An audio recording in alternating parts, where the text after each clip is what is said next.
Good evening. I'd like to welcome you to a lesson about principles of marketing. And specifically, we're going to talk about customer driven marketing strategy for the purpose of creating value for target customers. Before I start the lesson, I would like to note that this is for review, information, and educational purposes. Okay? The purpose is not to take credit for the intellectual property that belongs to Cutler and Armstrong. Okay? My role is just to communicate the information for people to be more informed about marketing and to positively benefit their lives. Okay? Do you want to give that disclaimer? Okay. Now,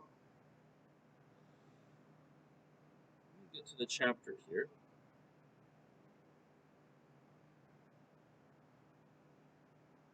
Now, this is part three. The part three is a section talking about designing a customer-driven marketing strategy mix. Now, if you remember from last time, a mix is a combination of strategies. Okay? Now, let's talk about this chapter preview. So far, you've learned what marketing is about, the importance of understanding consumers in the marketplace environment. With that as background, you're now ready to delve deeper into marketing strategy and tactics.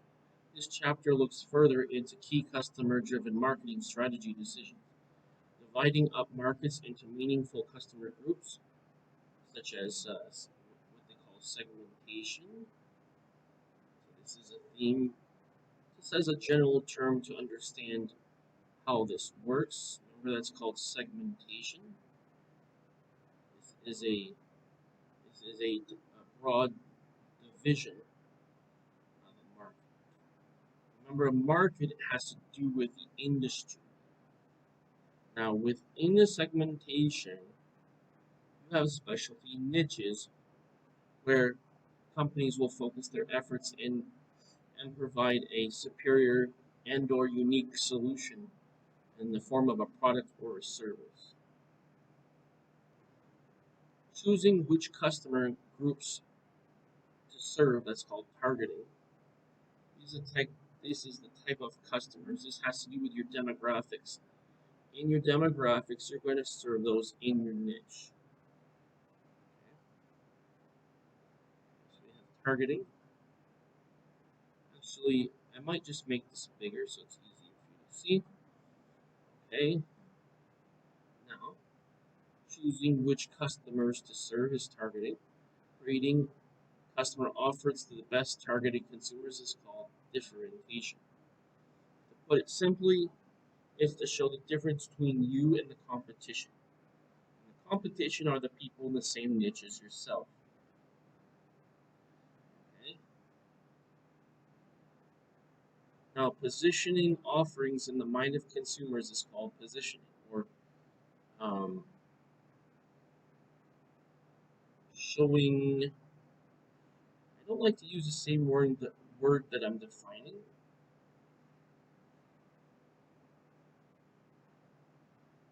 Maneuvering. Let's substitute positioning with the word maneuvering.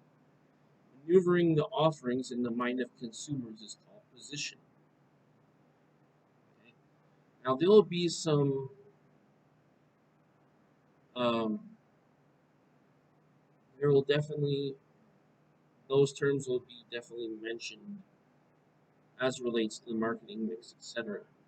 Now the chapters that follow explore the tactical marketing tools. Before we talked about the 4 P's: price, place, positioning. Wait, sorry, that's okay. Price, place, positioning. Yeah, sorry, and promotion. Yeah. Price, place, positioning, and promotion. And they use those 4 P's by which marketers bring strategies to life. So it's basically criterion, which is a plural form of criteria, in which you use to make sure that your targeting is correct. Meaning, do we have the right price for the product or service? Are we offering it in the right place? online and or offline? Is our positioning in the market, is that correct? And finally, is our promotion correct? What kind of promotion should we be offering? Depends on what we're trying to do. It also depends on where our place is as well. Okay? It also relates to the promotion, also relates to the price as well, because the promotion basically will influence the price in what they call a loss leader. Now, loss leader is basically selling a product at less um, than cost of acquiring it. Basically, they're selling it at a loss. Okay, the purpose of a loss leader is to get people into the store. So what they'll do is they'll say, okay, come in. We've got this one, this cheap one, right?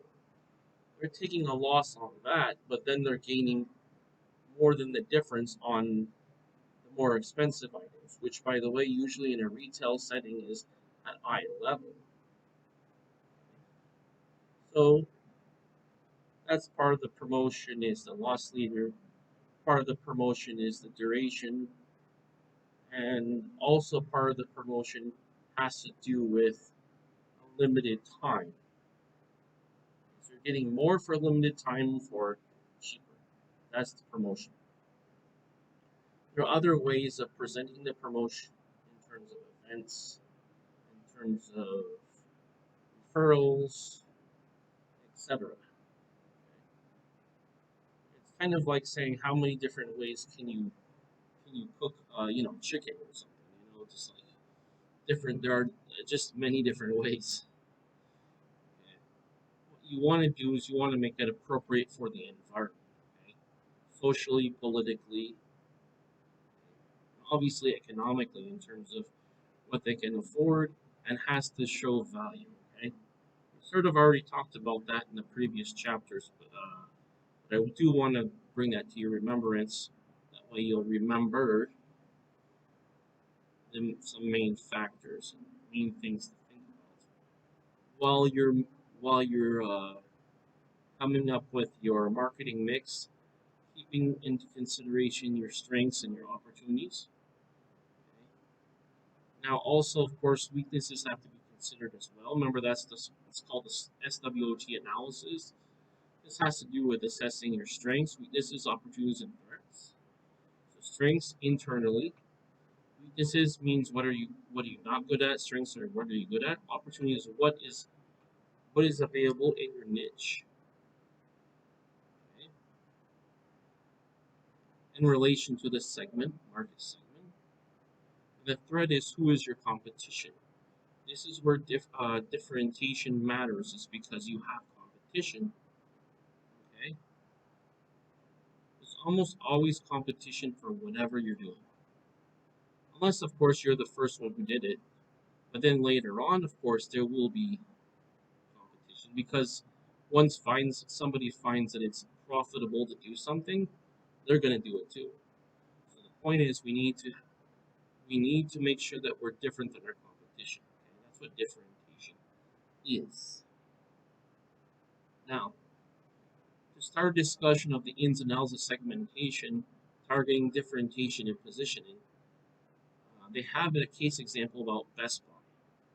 Just in case you've never heard of Best Buy, for the people who don't live in the United States, Best Buy is one of the largest retailers in the United States. They sell all kinds of things like electronics, music, and other items as well.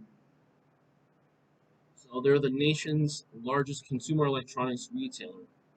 Best Buy knows it can't make all the customers happy all the time. Instead, it segmented its market carefully to concentrate on serving its customers better. So the segmentation is the general part of the market. Just like if we talk about computers, are we talking about hardware or are we talking about software? Okay. The hardware maker is generally not in competition with the software maker because the needs are different. Okay, that's the main reason. Just like if you're buying a piece of hardware, you're not thinking about buying Windows usually. Like when you're buying software, you're not thinking about buying hardware, and you're buying hardware, you're not thinking about buying software. Those are different segments. Now, within the segment, of course, is where you position yourself in your niche. Okay? The positioning is the niche itself. The product offering is the differentiation. Okay?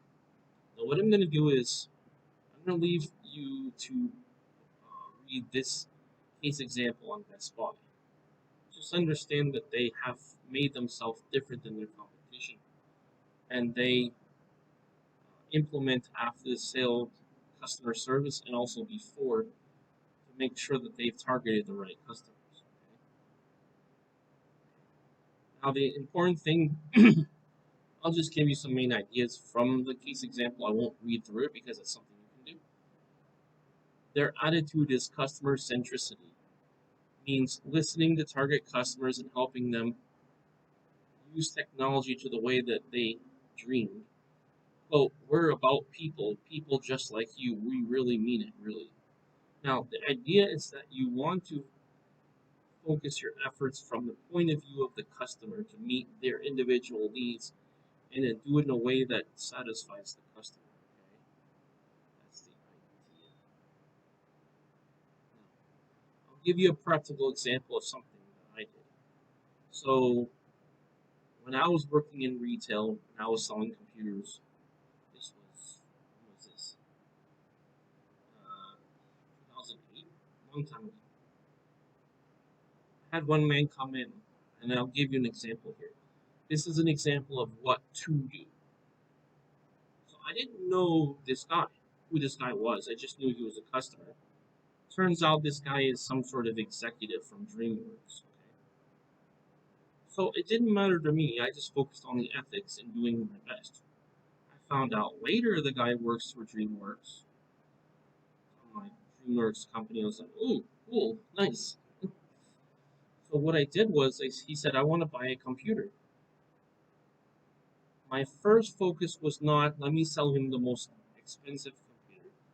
My first focus, I said first because you have certain things that you're concentrating on, and then once you finish that, like that one objective, you go to the next, the next, and the next. Sort of as kind of like a checklist, if you want to call it that. First thing I did was I focused on his needs. I didn't focus on let me get you the most expensive computer. No, you want to do is you need to understand your customer. What do you use your computer for? So if they're not very savvy, they'll just give you general things. And then if they don't, then you could just, or you could say, what would you like your computer to do for you? Okay, what you need the computer to do in day-to-day operations. Then they will know because they have used the computer before. Okay? It's only you need to ask the right questions to find out what the customer's needs are because you need to understand your market. I mean, you need to understand your customer in that targeted segmentation. So he came basically, I approached him as a segment from a marketing strategy. It was a target segmentation. Okay, he's buying a computer hardware. Okay, but maybe hardware and software. So it's like, okay, once we've narrowed this down, then we go and come down to the exact type of customer that he is, and that will be that particular niche. Always customize things according to the needs.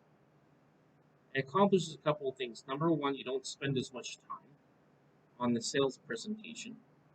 Number two, you build, I mean, a little bit of goodwill because it's like, okay, I'm here to get you something that you need, but I want to make sure it serves you according to your individual needs and your specific needs. Okay. Third thing is that you build trust from them because they know that you're there to serve them, to get them the best product for what they're looking for. Okay? So the trust is something you need to build with the customer, and once they have a good experience with you, they'll come back and they'll remember that. I mean, It's not a difficult concept to understand because if you're the customer, how do you want to be treated?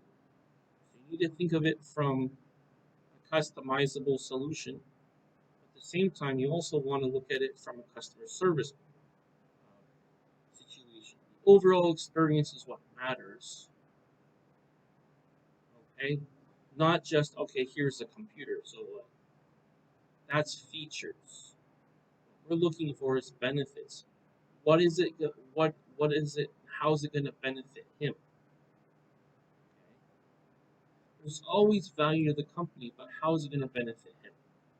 You need to focus on benefits and not features. Features translate into benefits, true, but the way you present it is from a benefits point of view, not a features point of view. Because features, you can just look on the box, you can just look at whatever and it says it. But you need to translate that into what matters to him. So you need to be personable, you need to be presentable, personable, and focus on everything from his point of view. And then make sure that you understand his needs and that you're gonna find the right computer for him. So once you've done that and you've delivered on a promise, you've delivered on what you say you're gonna do, then you earn his trust, then you've earned his business, and then he'll come back for repeat business. This is basically, I'm just telling you in a nutshell what it is, okay? Now, if you've done it right, the sales, because he's already coming to the store. If he's already coming to the store, it's not difficult to sell him a product. He's already there. Especially if he comes to your department and says, I want this. Okay? The way to deal with it is you gotta make sure that you're focusing on finding the right computer for him. Just like if you buy pants or a shirt or like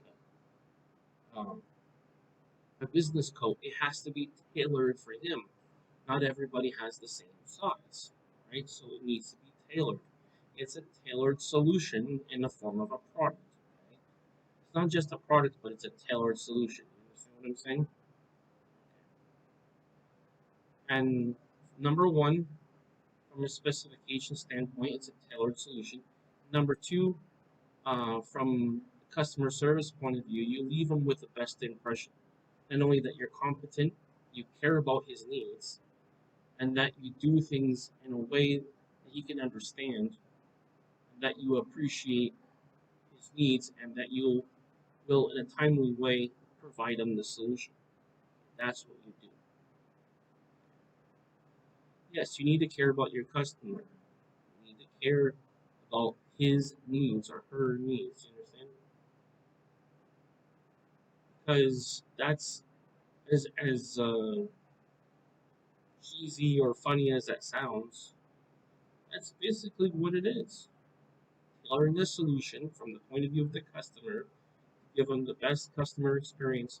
That way, you can earn his business and he can have a good impression. Well, the guy had such a good experience with me because he said, well, I'm not used to people not trying to sell me the most expensive computer.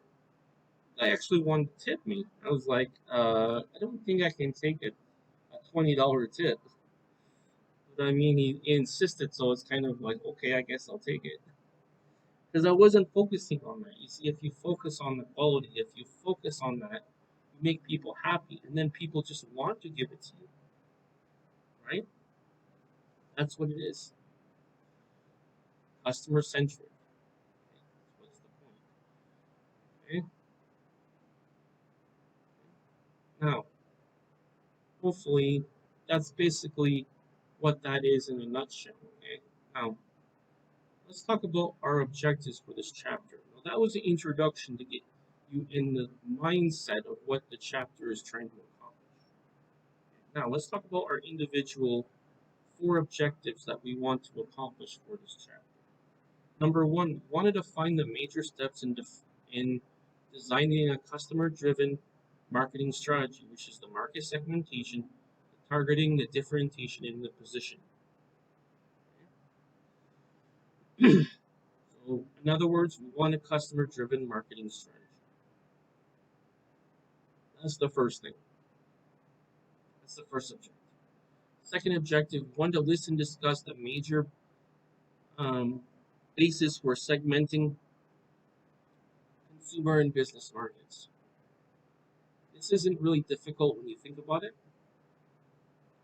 When you consider your demographics, when you consider um, your marketing mix, but these are important things to consider. So in other words, we need to consider our market segmentation. Number three, we want to explain how companies identify attractive market segments and choose a market for your targeting strategy. Remember, we need to find the right kind of customer. One size does not fit all. That's the market targeting. And our fourth objective is to discuss how companies differentiate and position their products for maximum competitive advantage. Now, this is where strategic business management and marketing overlap.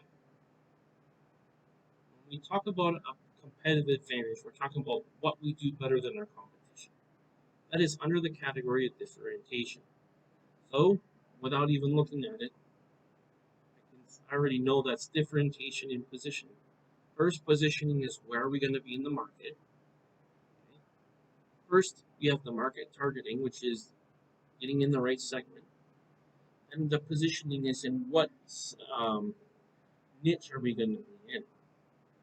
And after we have the positioning right, what we need to do is differentiate ourselves in our niche compared to our competition and communicated the differentiation to our customers how we're different and better than our competition. Meaning we offer the better deal, put it in simple terms. Now, let's do some definition in terms. Okay, at the risk of being redundant, it's important to make things clear.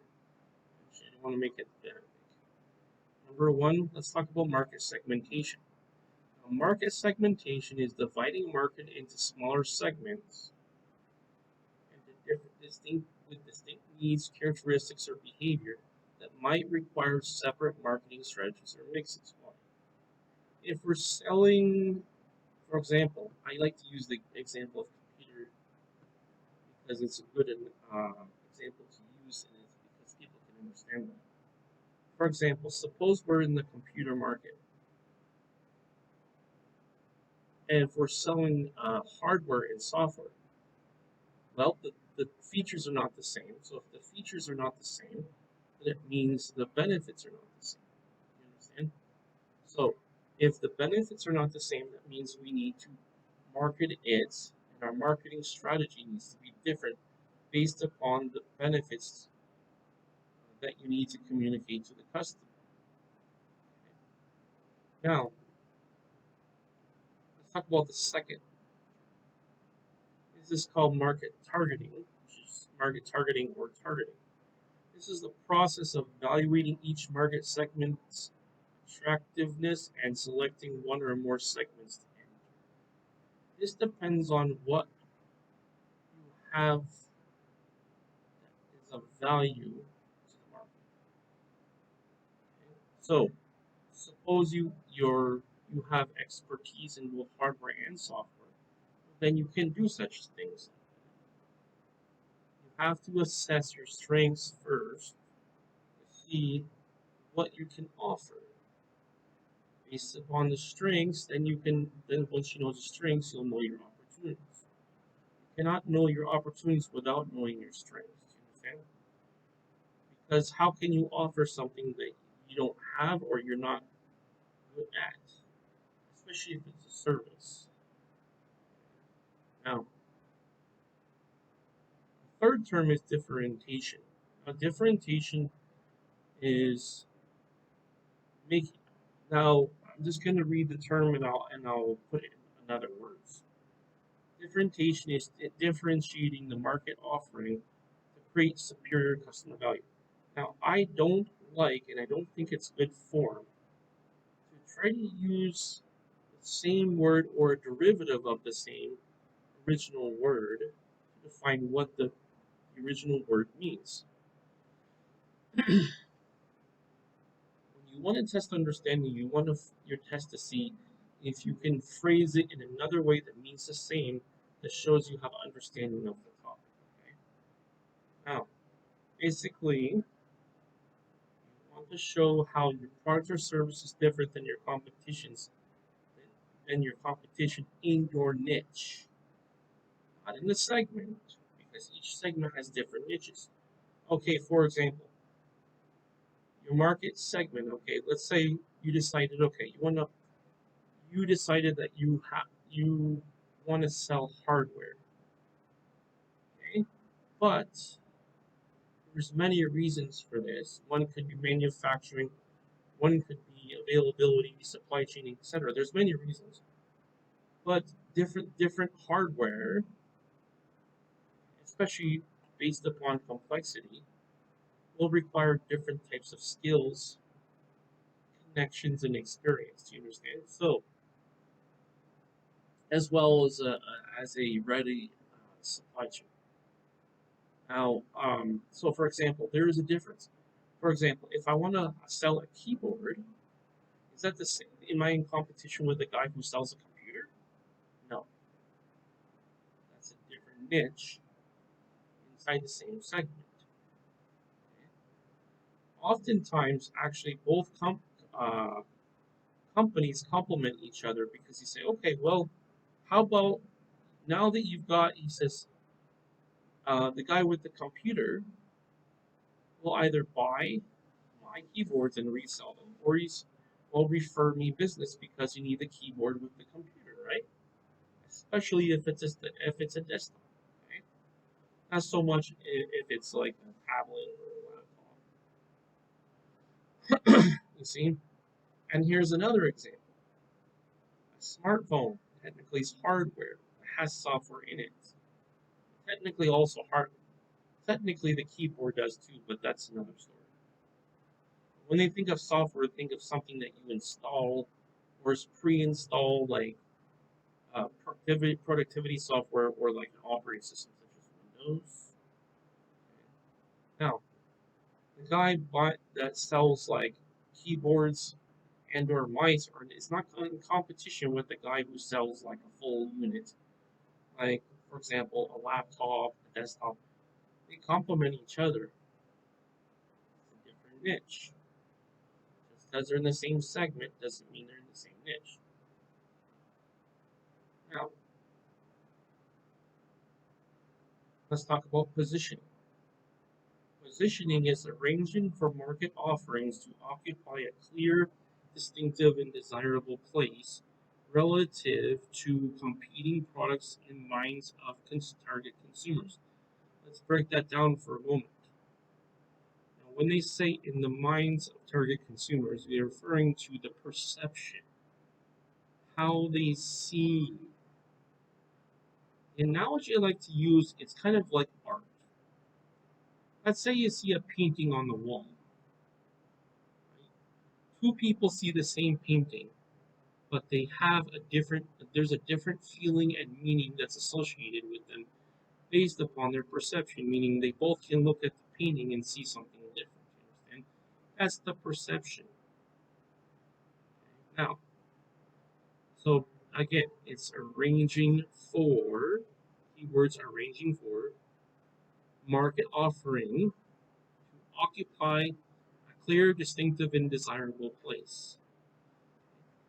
When they say distinctive and desirable, distinctive refers to it's not the same.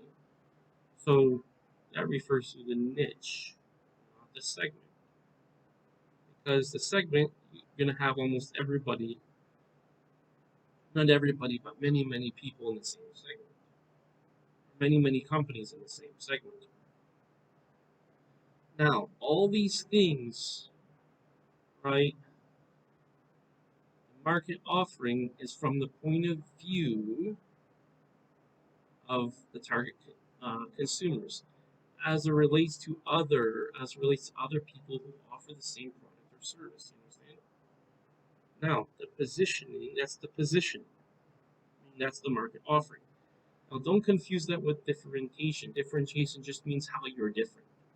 So you start with off with a positioning, and then from a positioning, according to your market strategy, you will present yourself in a way that you have differentiated yourself from your competition. Okay? That's the idea. As you said earlier, differentiation. Technically, the positioning in the order should be market targeting, then market segmentation, then positioning, then differentiation. So anyway, but it's okay. It doesn't always have to be in the right logical order, but that's the idea. Now let's talk about market segmentation. Buyers in any market differ from their wants, resources, locations, buying attitudes, and buying practices. Okay, that's our presupposition. This is our general statement that defines what everything is based on. Now, through market segmentation, companies divide large, heterogeneous markets into smaller segments that can be reached more efficiently and effectively with products and services that match their unique needs. Here's the key thing: the purpose of all this is to match their unique needs. Not everybody, not every customer, even in the same segment, has the same need. For example, the guy that buys a keyboard, does he have a need to buy a laptop too? Maybe not, depends. Or the guy that buys a mouse, does he have a does he automatically also need a laptop too? No. Maybe, maybe not, but not necessarily. Okay? So the unique need is what do they need according to the situation. Now, and it needs to be done efficiently and effectively with either your product or service. Now, sometimes depending on what you're doing, what kind of business you're doing, the service can relate to the product. For example, affiliate marketing, which they really didn't talk too much about in this book. But that's more of a tactic in terms of one way to reach a market as in a referral, what they call also known as referral marketing. Okay? Now, in this section, we discuss four important segmentation topics. And the first one is segmenting consumer markets, segmenting business markets, segmenting international markets. So what you have sorry, consumer markets, business markets, international markets. Well, that sounds like three, not four. But, four segments: consumer markets, segment business markets. Okay, I'm not sure where the fourth one is, but that's okay. And then the requirements for. Okay, the fourth topic is requirements for effective segmentation.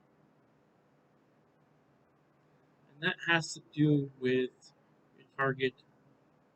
Well, so you start off with your target market, what industry, and then you talk about your market segmentation. Now, I will explain how this works, but some of this is just basically like if you think about what you're doing, you'll know what segment you're supposed to be in, right? It's just a matter of what are you selling? Are you selling hardware? Are you selling software? Before you do anything else, you need to make that clear. Because if you don't know what you're selling, well, obviously you need to know what you're selling, but you need to know in what part of the market you're going to be selling. How do you know that? You just need to know what type of product or service it is. So, Is first step is we need to select customers to serve. In order to do that, we need to understand our demographics compared to our product or service.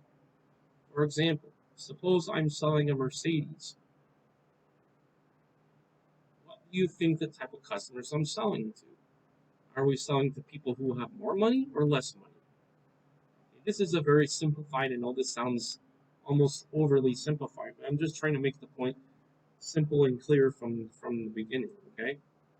Now, that's your demographics, the individual characteristics, qualities of the customers, right? The disposable income, their buying habits, location, age, etc.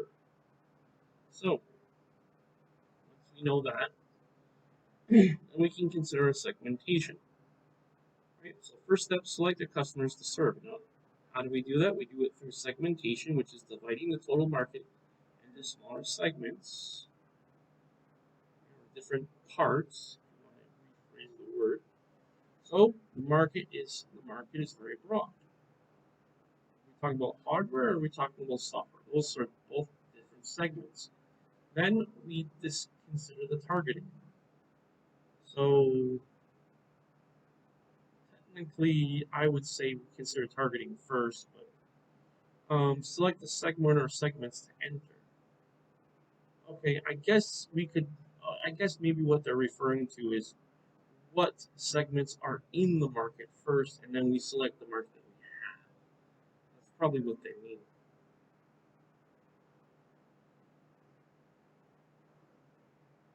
Okay? If you know your product or service, then you already know what segment would be available. Okay? Now, both of those are going to are used for the purpose of creating value for targeted customers. That's the purpose. That's the presentation in terms of on the marketing end.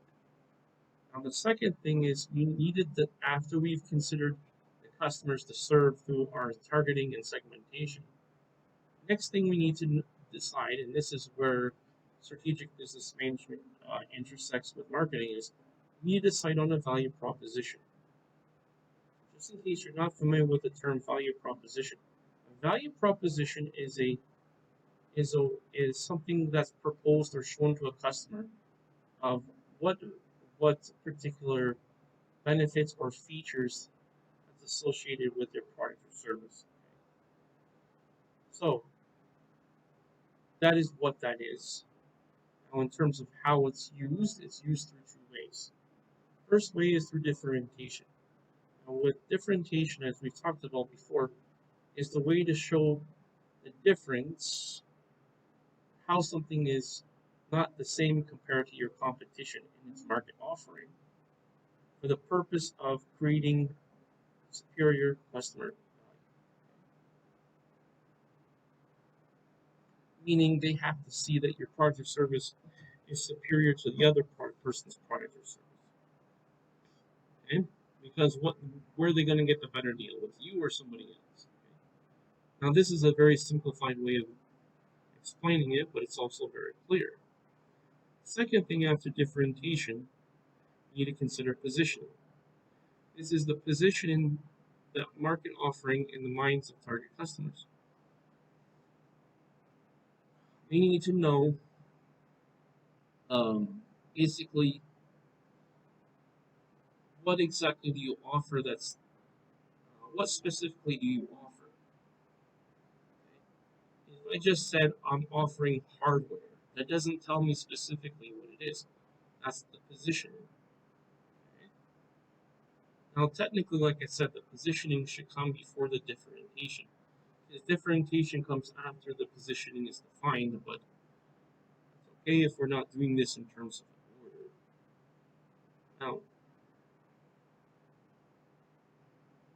remember it's the market offering compared to how it's perceived by the customer. It means in the minds of target customers. Now, differentiation and positioning as relates to value proposition is for the purpose of creating value for targeted customers. Now, first step is that we need to show value to customers before value is added to the company. Right? Just like you sell a product or service, right? You provide the product or service, then the customer pays for the product or service, and then the company gets the value. The value now then get in terms of revenue generated is given to the company. That's the value to the company. Before value to the company is established, you have to establish the value. You have to communicate the value to the customer of the product or service. Now,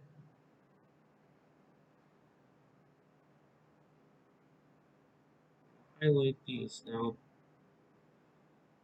feel free if you are completely new to this to look at this on. So I upload this video basically to YouTube and Rumble. So if you need to fast forward and going through the explanation, that's fine. So I set it in more of a basic, in other words, type of terms. You can compare that to what I have shown here. Whatever's easier for you to understand and means more to you, that's the one you should probably go with. Now, let's define some more terms here. Now, let's talk about geographic segmentation. So you have market segmentation, you have geographic segmentation.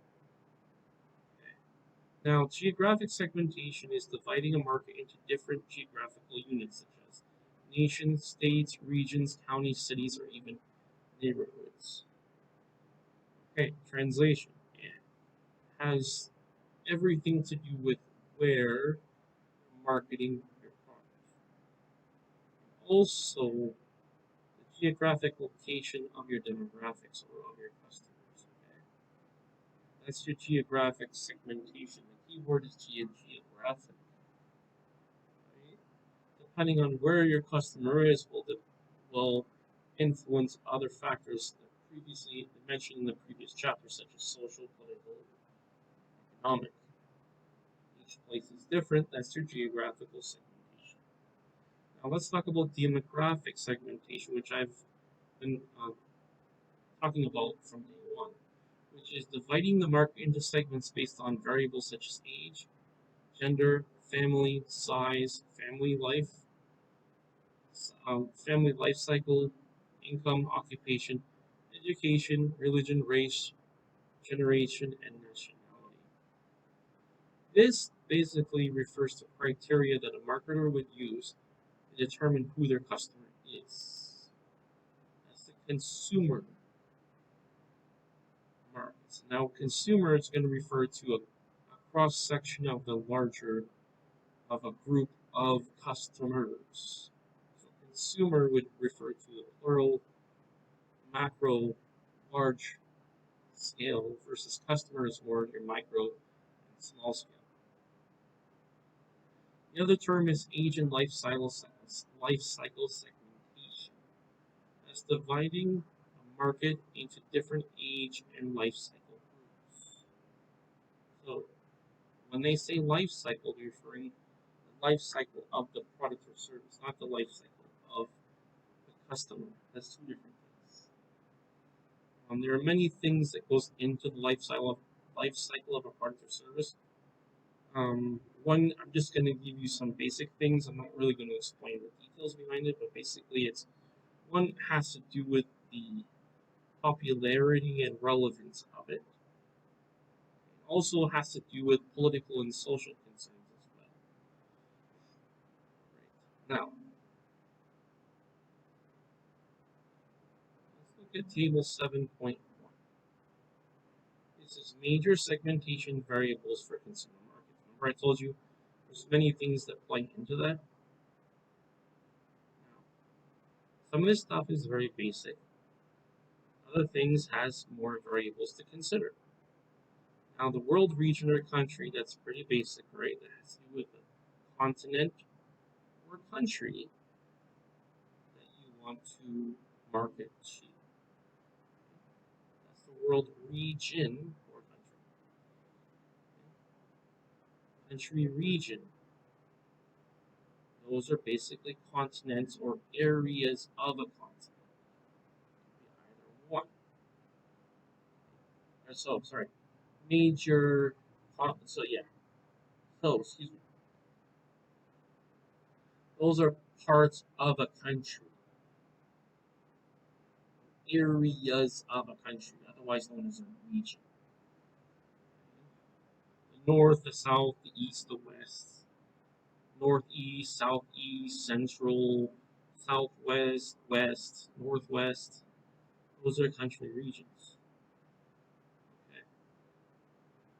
City or metro size. This has to do with the size of the city in terms of population. Are we talking about a small population, small city, or are we talking about very large metropolitan city? Okay? Those are two different things. Now we want to talk about the density. How many people per square mile? Or I guess if you're in Europe, it would be kilometer. So mile and kilometer is not the same. Basically, 1 kilometer equals 1.6 something miles.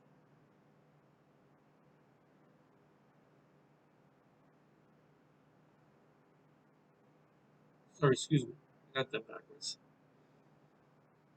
1.6 kilometers equals 1 mile. For example, 5 kilometers equals 3.14, approximately 3.14 miles. Okay. Now, with density, it can be urban, suburban, exurban, or rural. This has to do with how many people per certain size of per land area. How many people live in per land area? Okay? That's density. Now we have the climate. Is it hot or is it cold? Okay? Northern, if it's colder, we have different types of value sets, different types of needs, and if it's hotter, so we can use it as an archetype such as northern or southern, or literally a northern or southern. So we have to look at the climate in terms of the weather. Some places rains a lot. Other places are super hot. There's a desert. Other places are cold. The northern part. Now that's all the geographical considerations. Let's talk about demographic. Demographic has to do with the characteristics of the people, versus geographic has to do with the land mass characteristics, size, and the and how big the size is in terms of people and in terms of actual land mass. Demographic has to do with specific characteristics of the consumer themselves, such as the age, gender, the family size, family life cycle, that's young, single, married. So, okay, so family life cycle has to do with what their status is. Income, that's how much money they make. Occupation, that's their job. So it depends on the type of job they are, or maybe they're retired. Education has to do with how much they've studied in a formal setting. Religion, pretty straightforward. Race, generation, this is when you're born. So there's different classifications like baby boomer, Generation X, millennial, and I think there's something called Gen Z, which is like if you were born in 2000s. I think Generation Z is also known as the millennials as well, because they were born in like the year 2000. Nationality, that refers to the specific country that you have citizenship in. Don't confuse that with um, heritage or ancestry. That's like someone's grandparents, like many generations back. Now, nationality specifically refers to where they have citizenship or where did they grow up. That's your demographics. You have the psychographics that versus social class. This has to do with their fluency and with money and with resources. Second one is lifestyle. Are we talking about people who are ambitious people? Are we talking about people who are up and coming? Or are we people who are just regular people who are not just doing the minimum? The lifestyle.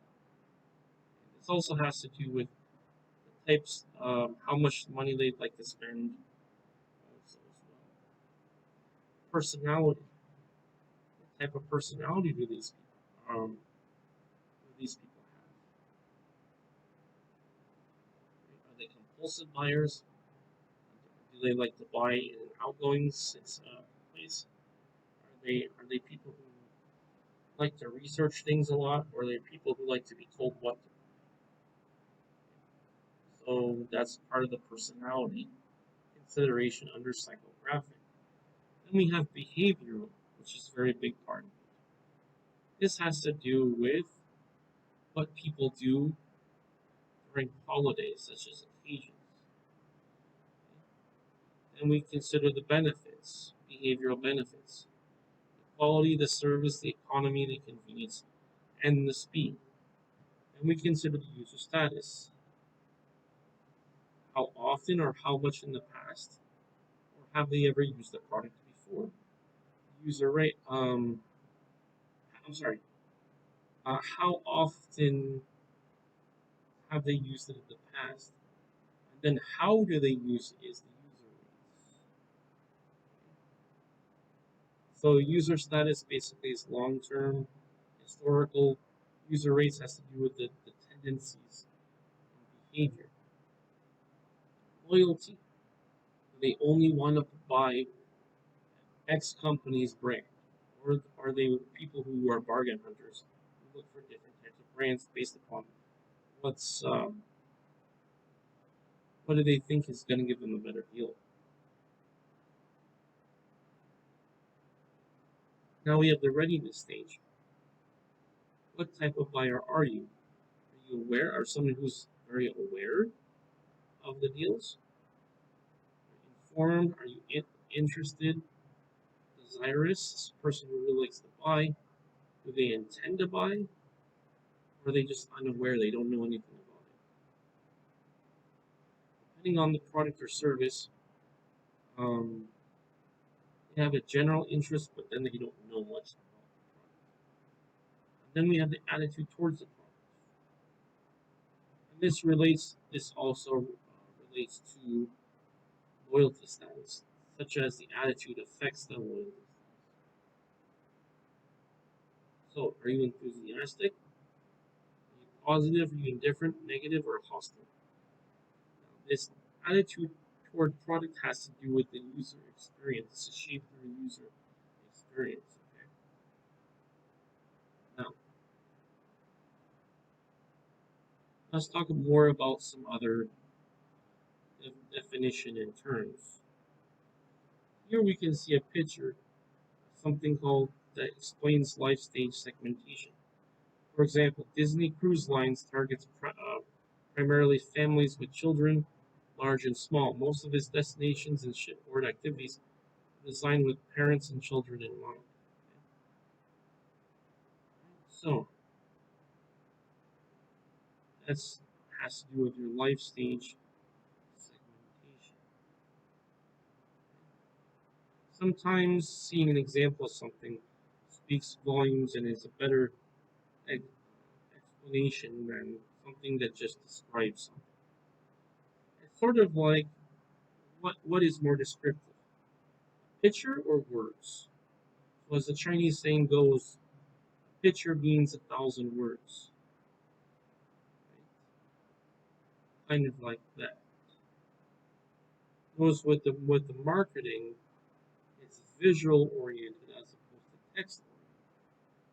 There is a place for text oriented, which is what's called slogans. That's for our marketing mix. That's not what we're doing in terms of targeting. Now, let's define some more terms here. Now, our first one is called gender segmentation. dividing the market into different segments based upon male or female as gender. Now, let's explain why that matters. Now, gender segmentation has long been used in clothing, cosmetics, toiletries, and magazines. For example, P&G was among the first with Secret, a brand specifically formulated for women's chemistry, packaged and advertised to reinforce the female image. More recently, mostly women's cosmetic makers have been marketing men's lines. For example, Nivea markets Nivea for men. See where it says for men, specifically targeted to men. Product line for men ranging from 3-in-1 Active 3 body wash shampoo shaving cream in combination to a revitalizing eye cream. According to a Nivea marketer, Active 3 appeals to the male mindset of I want to be fast, convenient, and economical. These are what's called value sets. Value sets will tell you what you should offer to the customer and what should be presented in the market. Value sets. Okay?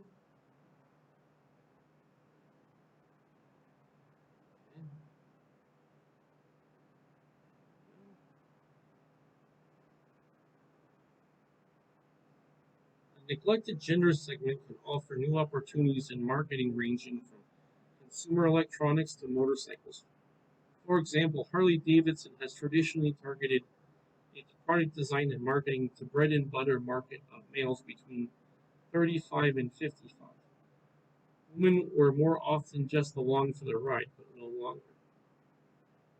You see, because you have the other half of the market. Actually, technically, I think there's more women than men. So I think technically more than half, maybe 60% or 55%. So what you want to do is you want to take all the available customers and market to them. As long as they fit into your segmentation or your demographical information according to the occupational and buying habits.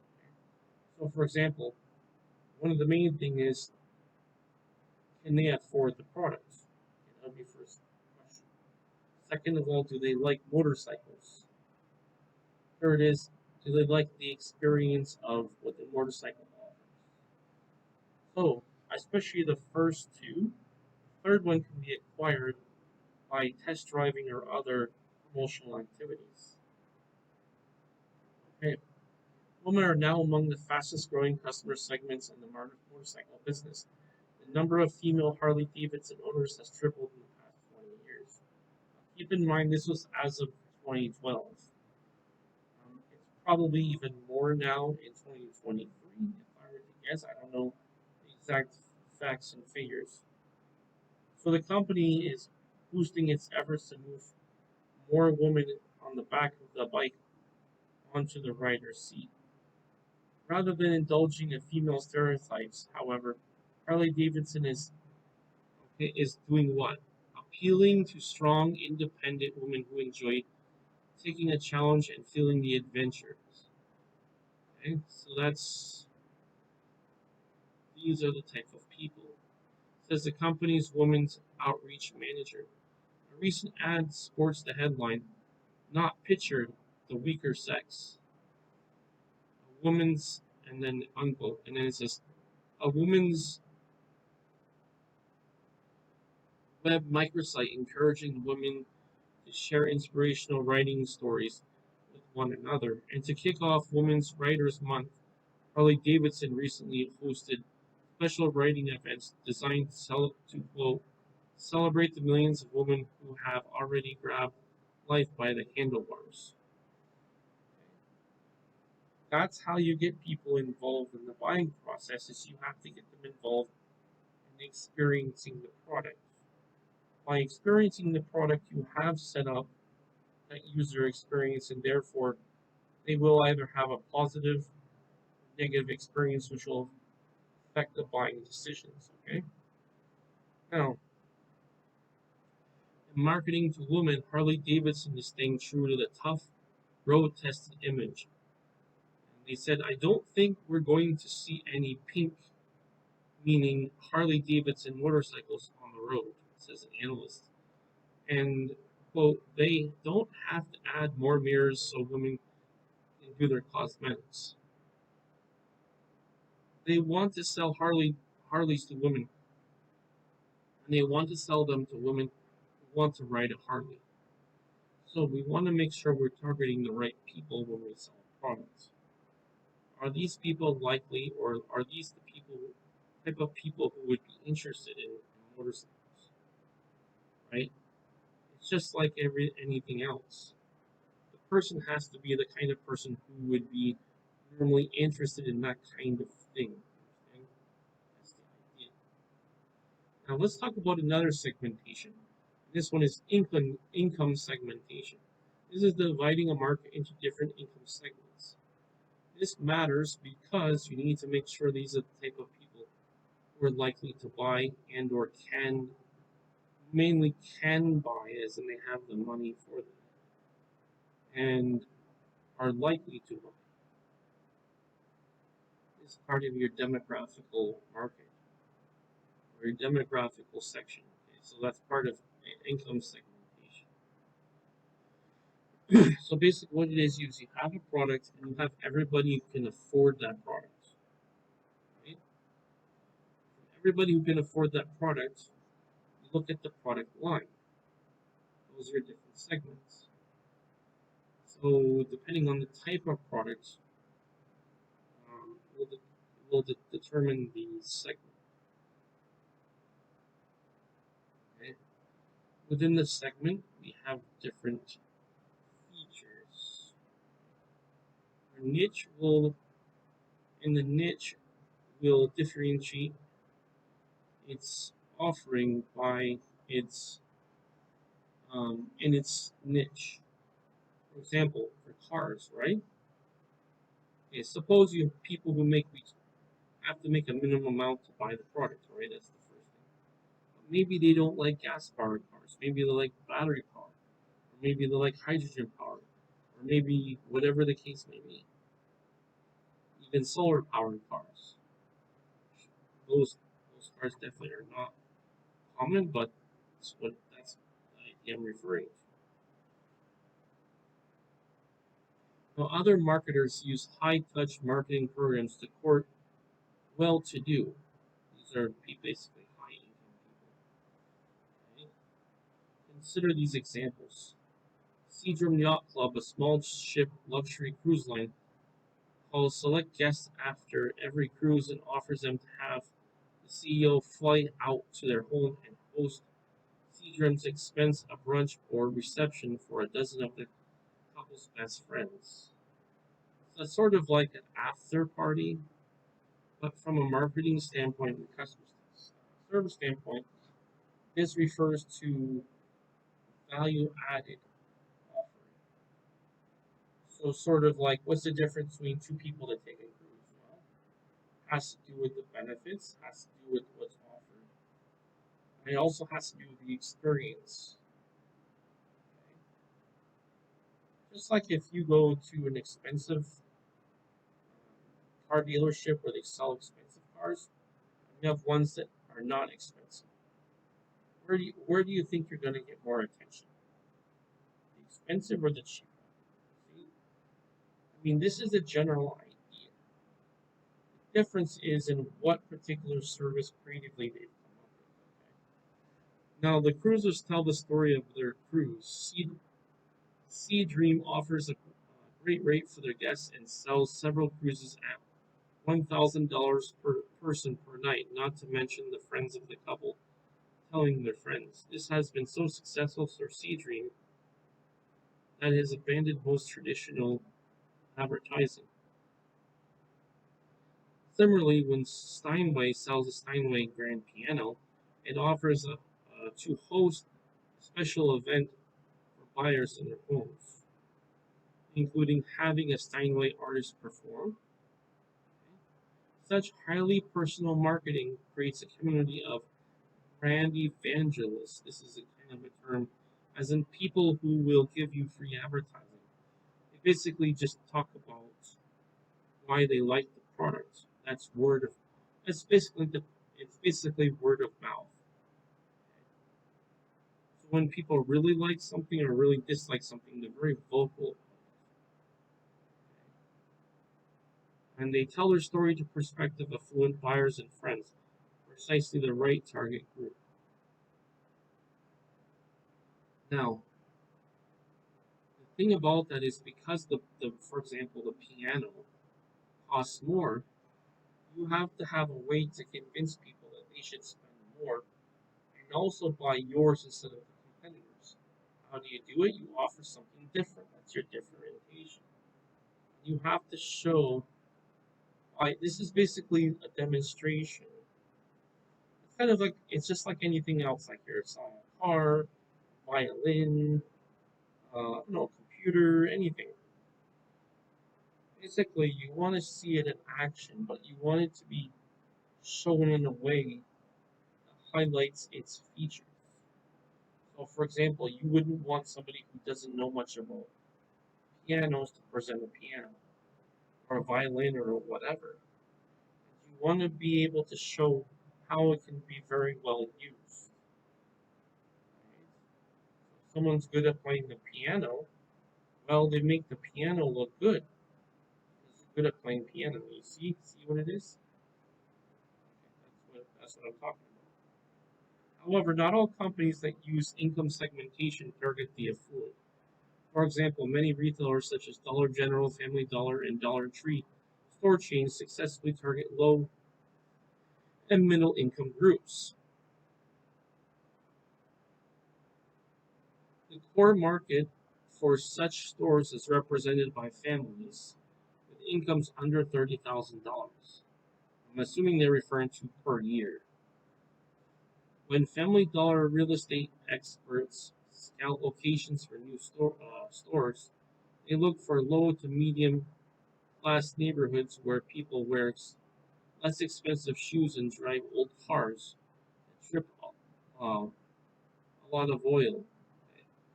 With their low income strategies, dollar stores now are the fastest growing retailers in the nation. So here's something that is not intuitive.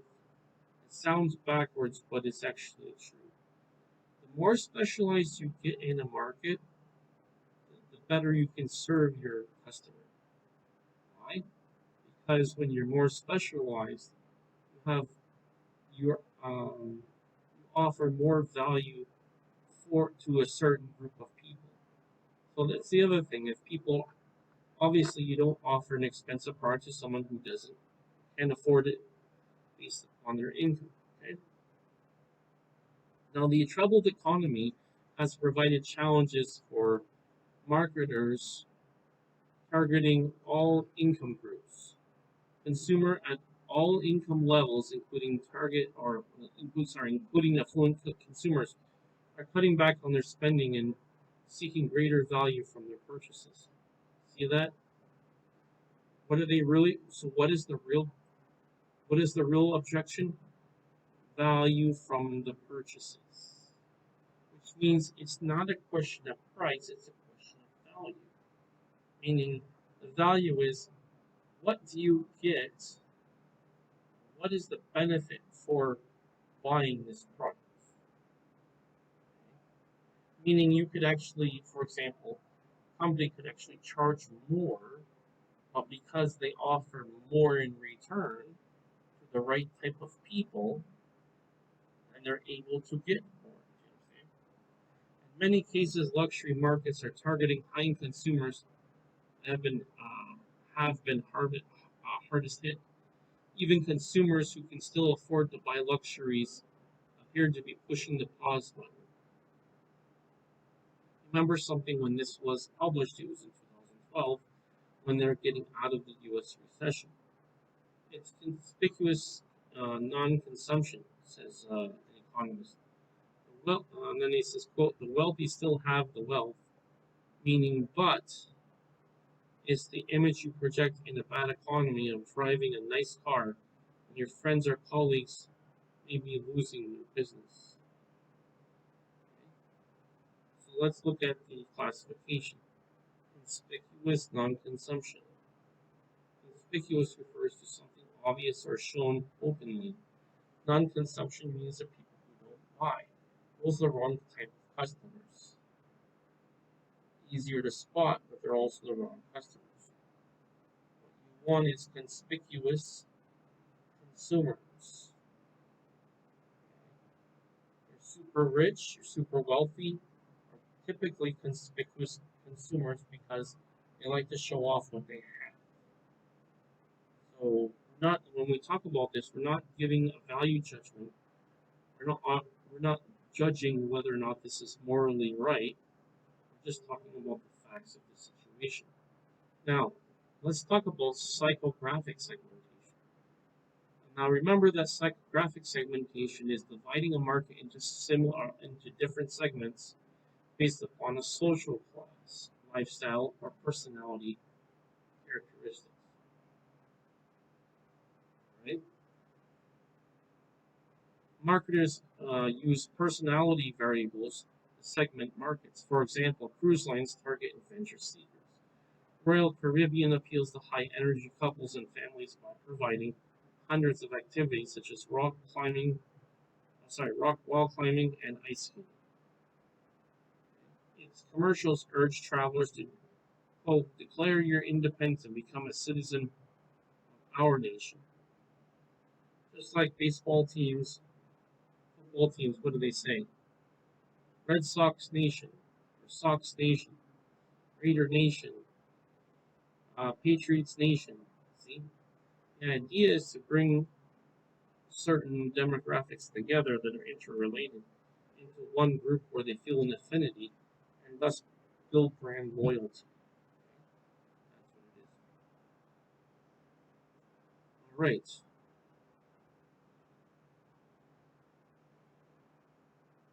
And as you can see from both of those cruise lines, these are different value propositions that they offer based upon the psychographic segmentation. Now, here we have a case example called zip cars. Now, I'm not going to read this for you. I recommend that you read it. But it talks about its value proposition, how it's positioned itself in the market. Okay? Once a company is able to position itself different in the market, and at the same time not only position itself different, but also communicated value that's unique and or better, that's where they have most of their success. Right? Keep that in mind. Now, let's define some more. Let's talk about the next segmentation. This is called behavioral segmentation. That is, it divides buyers into segments based on their knowledge, attitudes, uses, or responses to products. And these are buying habits. Many marketers believe that their behavior variables are the best starting point for building market segments. In the market behavioral segmentation, you have individual characteristics and or individual purposes for why they do what they do in terms of its overall purpose. Now, one major purpose is occasions. Buyers can be grouped according to occasions when they get an idea to buy, actually make their purchase to use a purchase item. You think of holidays, right?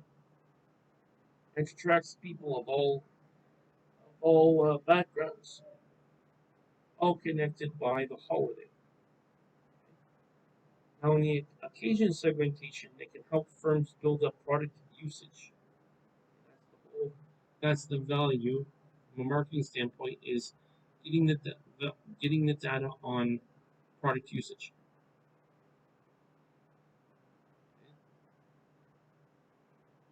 For example, most consumers drink orange juice in the morning, but orange powers have promoted drinking orange juice as cool, healthful, refresher at other times of the day. By contrast, Coca-Cola's Good Morning campaign attempts to increase Diet Coke's consumption by promoting the soft drink as an early morning pick-me-up. Now, one tactic they use is contrasting two different things, just like Diet Coke and regular Coca-Cola. See, by contrasting those two, it makes it very clear on who they're targeting, okay, and what is the value proposition. Some holidays, such as Mother's Day and Father's Day, were originally promoted partly to increase the sale of candy, flowers, cards, and other gifts. Many marketers prepare special offers during the holiday occasions. Now you see the point here. For example, M&M's runs ads throughout the year, prepares special ads and packaging for holiday events such as Christmas, Easter, and the Super Bowl. Why?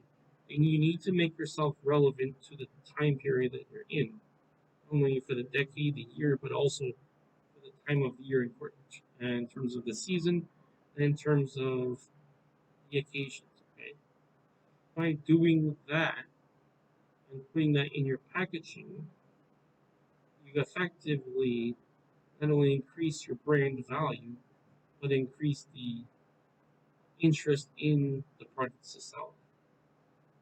Now, let's talk about benefits sought. A powerful form of segmentation is a grouping buyers according to different benefits that they seek from products. Now, if you know the buyer's needs, you have the right product to offer, then you will understand that. Now, benefit segmentation requires finding the major benefits people look for in a product class, and the product class, the kinds of people who look for each benefit, and the major brands that delivers at each benefit. Okay? What people want, what they offer, and then brands that offer it.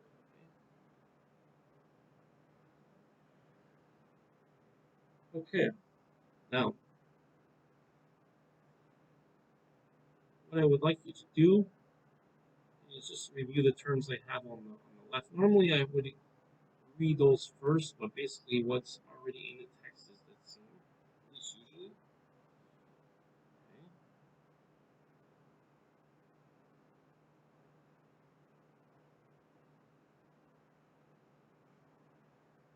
You also have to consider user status.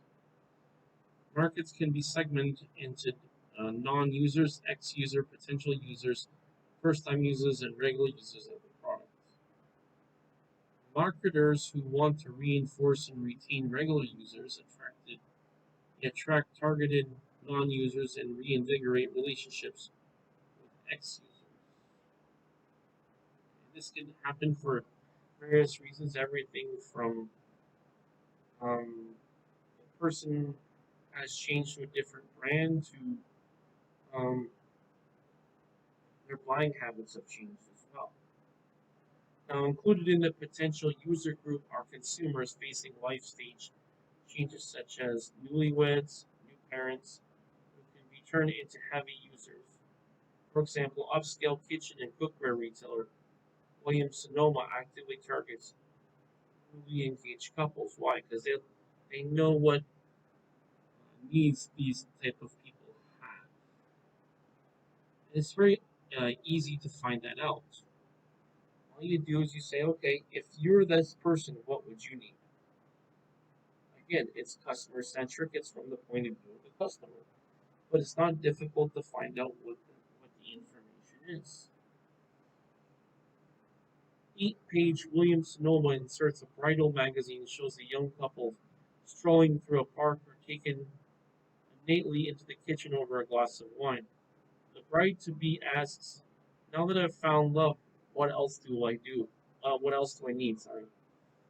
Pictures of Williams Sonoma knife sets, toasters, glassware, and pots and pans provide some strong clues.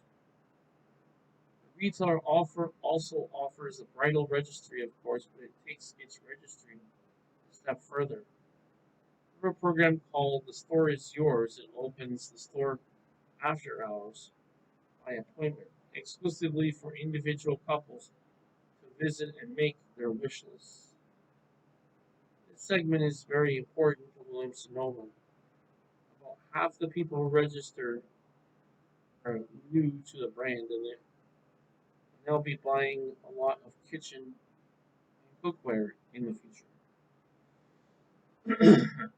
All right, so we look at this type of segment. Now, let me explain how that segment would work. When we understand the segments, we understand this is a type of segments. Within the segments, we have different niches. We have one company that specializes in, for example, making clothing for women or for men. That's a different segment. The food, that's another segment. It's a different product. And the service could be, for example, live band, entertainment services. That's another segment. But it's either directly in the segment or related to the segment. Remember that products or services are there to provide value and fill needs for people in a target segment. Right? Now let's talk about usage rates. Marketers can also be segmented into light, medium, or heavy product users. Heavy users are often a small percentage of the market but account for a high percentage of total consumption. For example, Burger King targets what it calls superfans, young aged 18 to 34. Whopper wolfing males and females who make up 18% of the chain's customers, but account for almost half of all the customer visits. We eat at Burger King an average of 13 times a month. Wow. Burger King targets the superfans openly with ads that exalt monster burgers containing meat, cheese, and more meat and cheese that can turn pennies into Audis. Now, that refers to like the stomach. Make the stomach bigger. Huh. Loyalty status. Okay, sorry, let me highlight this one. For your loyalty status, a market can be segmented by the consumer loyalty. This is a loyalty to brands, and some examples are like Target, and companies like Apple. So if a person is loyal to a brand, that's the loyalty status. Now, if you take a look at the picture here, you can see somebody who's engraved the symbol of Apple onto, well, they cut it onto his head, I guess, or something. Who's they call them Mac fanatics, or fanatically loyal Apple users. Helped keep Apple afloat during the lean years. They are now the forefront of Apple's burgeoning iPod, iTunes, and iPhone empire. Remember again that this was published in 2012. Things have changed since 2012. Some consumers are completely loyal, they buy one brand at a time. So, as in they only buy their brand. Exclusive. When they talk about loyalty, they're basically talking about exclusiveness.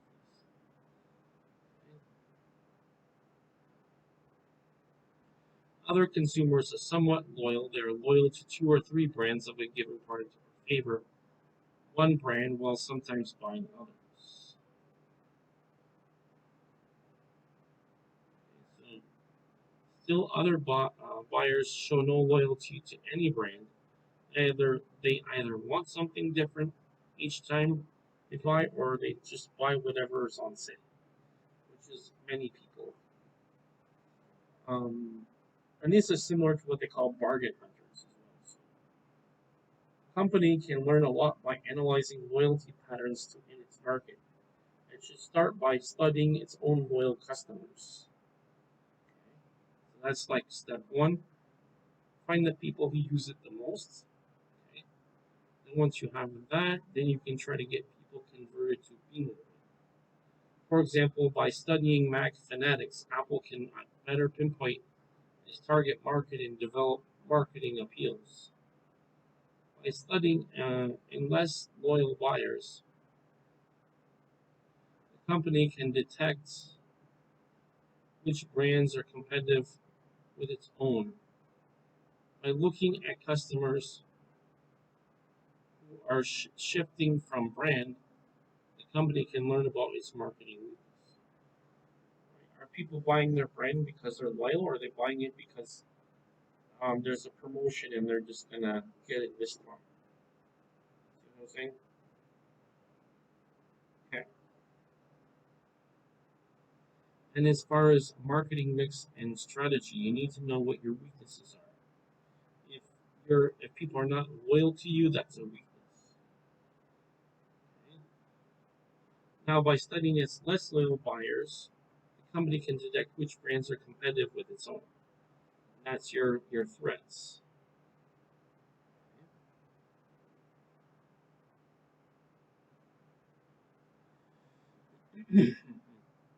By looking at customers who are shifting away from its brand, the company can learn about its marketing weakness. So if they're shifting away from the brand, that means something about the brand is not sufficient for what they want. So what I'm going to do now is I'm going to take just a short. We're going to have a short intermission, and we'll come back in a few minutes. Okay?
Now,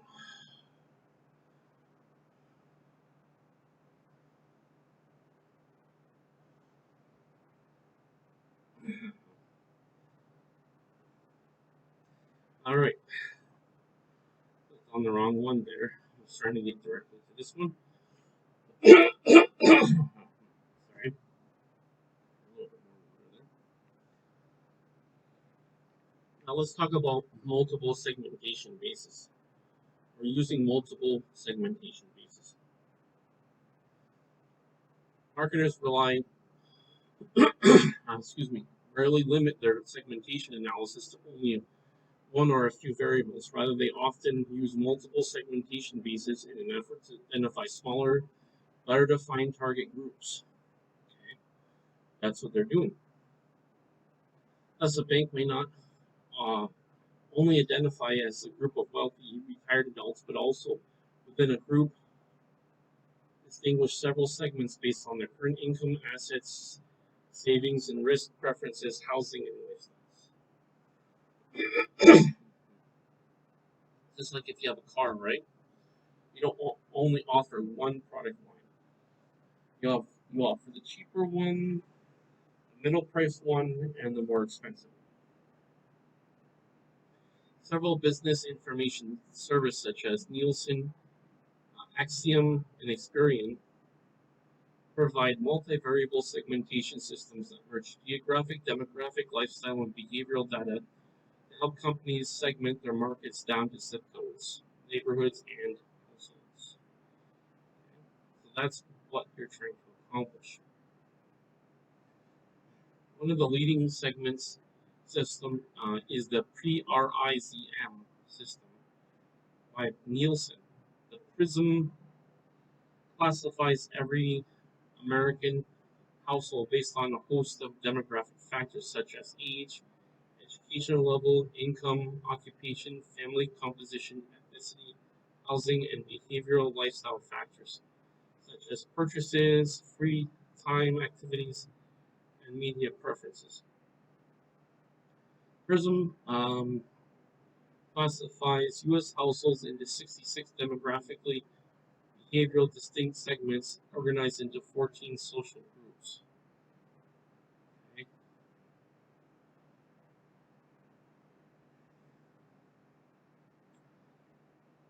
PRISM segments carry such exotic names as Kids and Cul-de-sacs, Gray Power, Bohemia Mix, Mayberryville, Shotguns and Pickups, Old Glories, Multiculti, Mosaic, Big City Blues, and Bright Lights, Little City, sorry.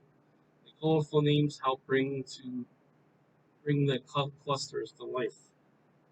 Now, Prism and other such systems can help marketers segment people and locations into marketable groups of like-minded consumers. Each cluster has its own pattern of likes, dislikes, purchases. Sorry, likes, dis, uh, likes, dislikes, lifestyles, and purchase behaviors. All right, so that's how it's organized. For example, Winner's Circle neighborhoods, part of the elite suburbs social group, are suburban areas populated by well-off couples between the ages of 35 and 54. This is one example of the classification and the criteria. With large families in now money, excuse me, new money neighborhoods, people in the segments are more likely to own Mercedes GL class, go jogging, shop at Neiman Marcus, and read the Wall Street Journal. And in contrast, Bedrock America segment, part of the rustic living social group, is populated by young, economically challenged families in small, isolated towns located through a nation's heartland. People in this segment are more likely to eat Hardee's, buy a used vehicle, and read Parents Magazine. Such segmentation provides us a powerful tool for marketers of all kinds. It can help companies identify and better understand key customer segments and target them more efficiently and tailor market offerings and messages to their specific needs. Right? So that's pretty straightforward, right? That's basically like we've collected the information, we analyze the information, we understand the information, then we apply it to our marketing to those particular demographics. Now, let's talk about a different category of marketing called the business markets. So, segmenting business markets.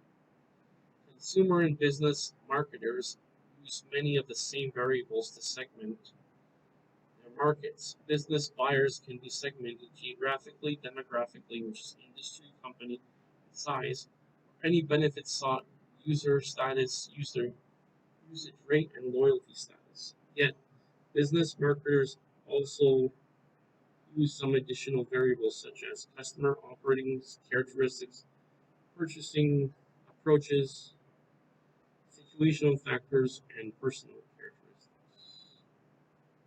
So keep in mind for those. Almost every company serves at least one business market. For example, American Express targets businesses in three segments. Okay? Merchants, corporations, and small businesses. It has developed distinct marketing programs for each segment. In the merchant segment, the American Express focuses on convincing new merchants to accept the card and managing relationships with those who already do. For larger corporate customers, the company offers a corporate card program that includes extensive employee expense and travel management services. It also offers a segment to a wide range of management, retirement planning, and financial education services. Finally, the small business customers. American Express has created Open, the small business network, a system of small business cards and financial services. It includes credit cards, lines of credits, special usage rewards, financial monitoring, and spending report features, and 24/7 customized financial support services. And they said open is how we serve small businesses as American Express. How you serve customers will be based upon what kind of customers they are, because that will determine their need. Now, for companies, many companies establish separate systems for dealing with large or multiple location customers. For example, Steelcase, a major producer of office furniture, first divided customers into 7 segments, including bioscience, higher education, U.S. and Canadian government, state and local governments, healthcare, professional services, and retail banking. Next, company salespeople work with independent Steelcase dealers to handle smaller local or regional Steelcase customers in each segment. For many national multiple location customers, such as ExxonMobil or IBM, have special needs that reach beyond the scope of individual dealers. So Steelcase uses national account managers to help dealer networks handle with national accounts. Within a given industry and customer size, company can segment by purchase approaches and criteria. As in consumer segmentation, many marketers believe that buying behavior and benefits provide the best basis for segmenting business markets. Few companies have either the resources or the will to operate in all or even most of the countries that dot the globe. Although some large companies such as Coca-Cola or Sony sell products in more than 200 countries, most international firms are focused on a smaller set.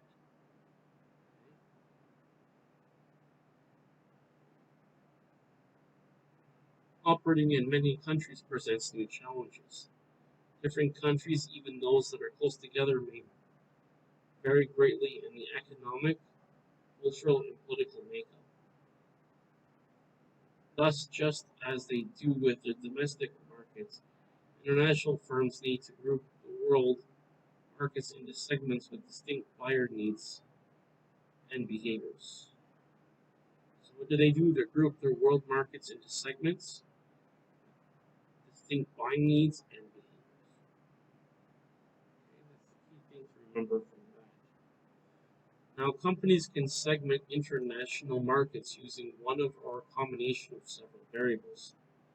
Number one, they can segment by what's called geographical location. We talked about this before as a target segment. These the geographical location grouping countries and regions such as Western Europe, Pacific Rim, the Middle East, Africa.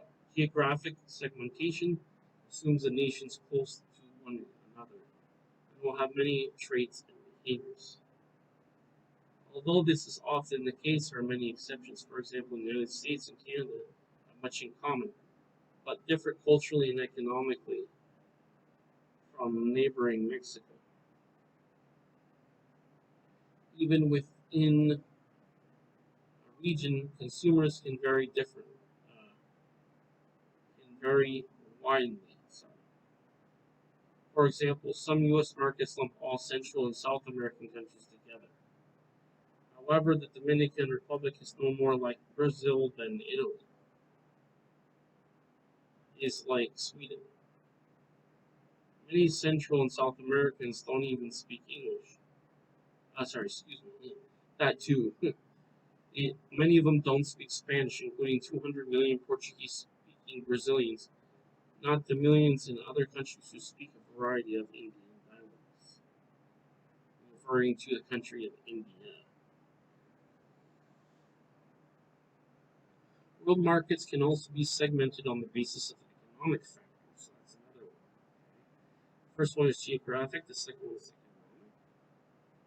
Countries might be grouped by population income levels or by their very overall level of economic development. A country's economic structure reshapes its population's product and service needs, and therefore the marketing opportunity it offers.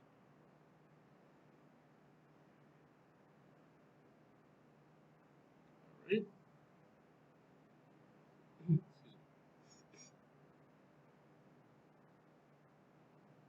For example, many companies are now targeting the BRIC countries, which is Brazil, Russia, India, and China, which are the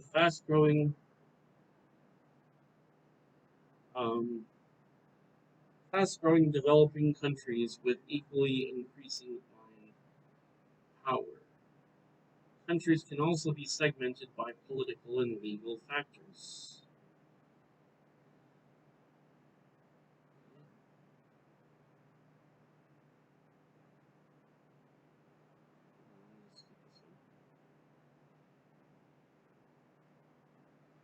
Such as type and stability of government, receptivity, foreign firms, monetary regulations, and amount of bureaucracy. Pretty straightforward, right? Cultural factors can also be used, grouping markets according to common language, religion, values, attitudes, customs, and behavioral patterns. So that's the cultural factor.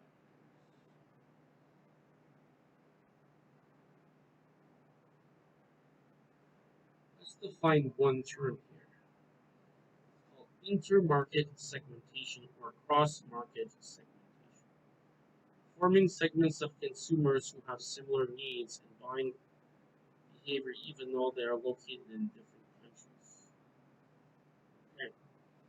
This is more of a concern for things such as marketing on the internet, because if you're not located to a particular region or a particular country, this makes more sense.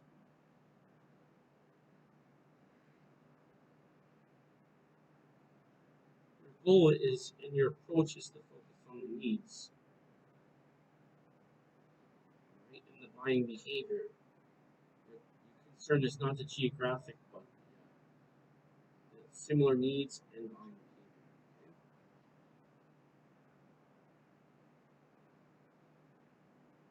All right, now if you think of some popular brands and car companies around the world, you can think of companies like Coca-Cola, Lexus, and IKEA. So, IKEA targets the aspiring global middle class. It sells good quality furniture that ordinary people worldwide can afford. Right? And now, let's talk about the requirements for market segmentation.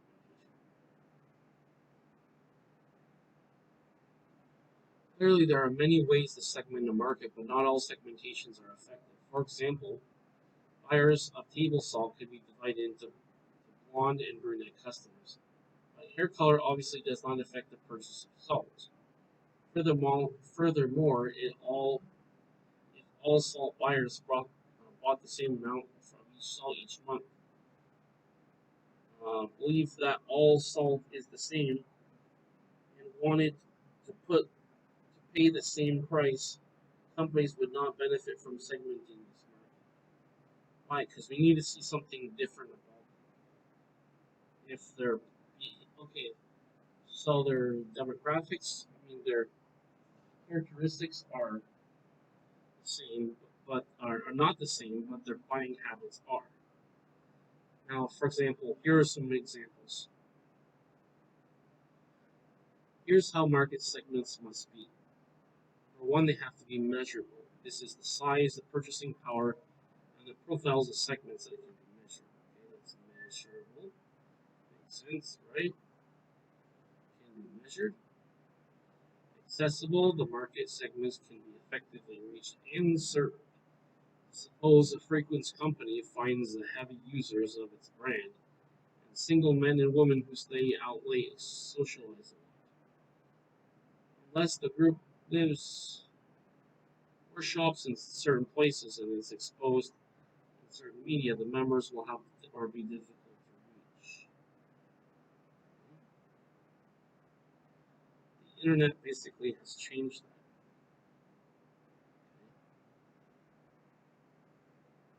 The only challenge nowadays is supply chains. That's basically what it is. We also have substantial, that's the market segments that are large, profitable enough to serve. A segment should be the largest possibly heterogeneous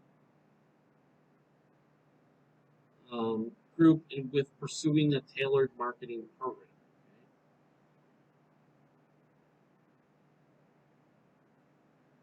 It, it would not pay, for example, for an automobile manufacturers to develop cars, especially for people whose height is greater than 7 feet. Why? Because there's very few people who have 7 feet. To understand this, basically, it's basically like saying, how many customers are you going to get from that one product offering? Okay. You have to remember that marketing is an investment, okay? And production of goods is also an investment. But keep in mind that when it comes to products, there is a cost associated with storing them, and that's what's called warehousing. Okay? So when you have to pay to store something, either because you have a literal cost or because you have a market cost in terms of what I mean, opportunity cost. That refers to what are you giving up to get that. So if you're giving up more than what you're getting, that's not a good idea. And also remember, we need to focus on profitable relationships, not unprofitable relationships. Okay, and then of course you have to focus on what on demographics that give the most value to the company in the end. Now, one more thing it has to be is it has to be differentiable, meaning that the segments are conceptually distinguishable and respond differently in different marketing mix elements and programs. If men and women respond similar to marketing efforts for soft drinks, they do not constitute separate segments. The last thing it has to be actionable, which is effective programs can be designed for attracting and serving the segments. For example, although one small airline identified 7 marketing segments, its staff was too small to develop separate marketing programs for each segment. Right now, let's talk about market targeting. Market segmentation reveals the firm's market segment opportunities.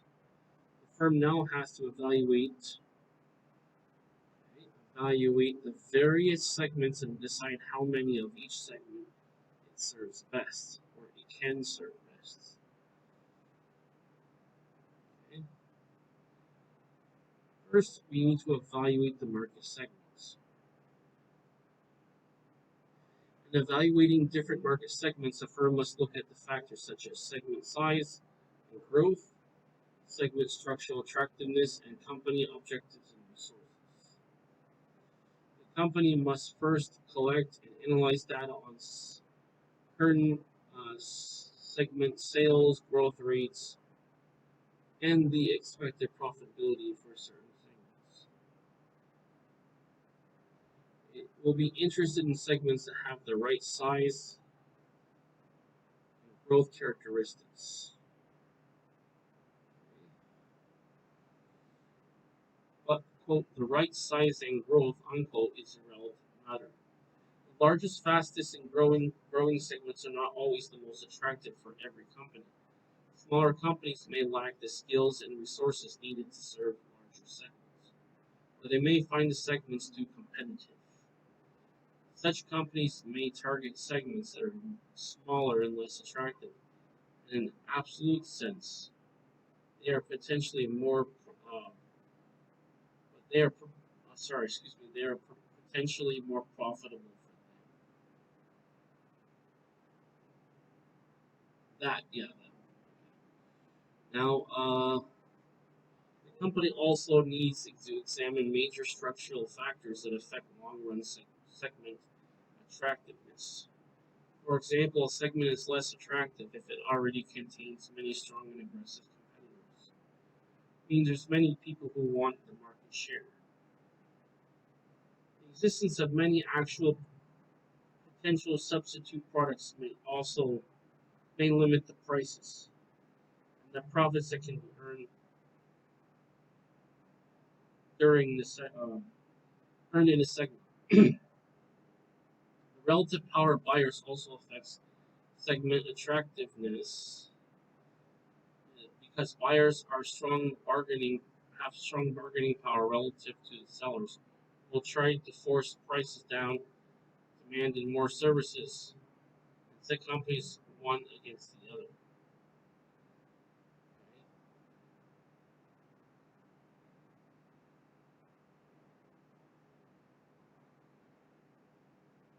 Right? So that's pretty straightforward, right?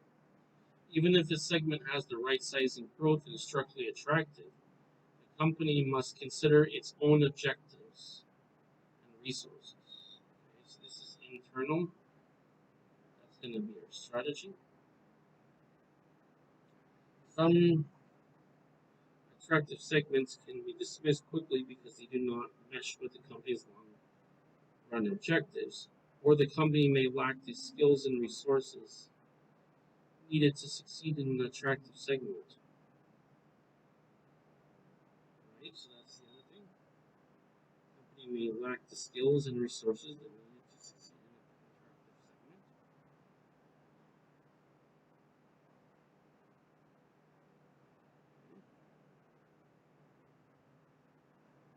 For example, given the current economic conditions, this is as of 2012, the economy segment of the automobile market is large and growing. Given its objectives and resources, it would make little sense for luxury performance car maker BMW Okay, companies should enter only segments which can create superior customer value and gain advantage over the competitors.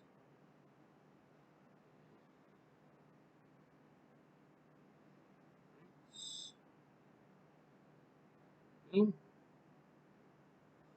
let's define some terms here, just to make sure we have this clear. We have target market, which is a set of buyers sharing common needs or characteristics that a company decides to serve. It's called the target market. Then we have undifferentiated mass market. That is a market coverage strategy in which a firm decides to ignore market segment differences and go after the whole market with one another.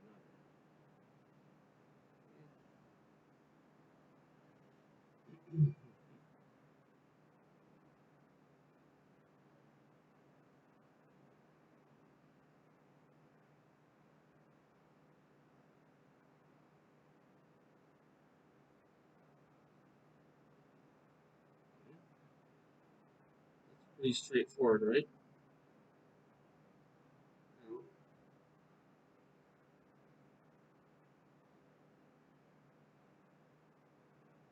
Not evaluating different segments, the company must decide which and how many segments it will target. The target market consists of a set of buyers who share common needs um, or characteristics that a company decides to serve. That's the target market. Marketing targeting can be carried out as can carry out several different levels. See the picture below when they just said show the companies can target very broadly undifferentiated marketing. Very narrowly, micro marketing is somewhat in between differentiated and concentrated marketing. So, mass marketing, that's where the company decides mass marketing is that you just market to everybody. The problem is it's a waste of time because you're going to waste time communicating a message to people who are not receptive.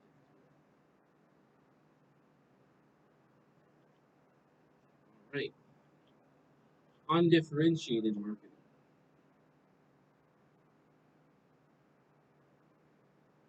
That is using the undifferentiated marketing or mass marketing strategy. Like I was saying before, a firm must decide to ignore market segment differences and target the whole market with one another, which is something I don't recommend because it's too much effort, not efficient enough, and because it's too broad, you don't get enough customers because you're not targeting the people who are likely to buy. You just figured, hey, if I just market to everybody, somebody was going to buy, right? Okay, that's not exactly how it should be done. Such a strategy focuses on what's common in the needs of consumers rather than what is different.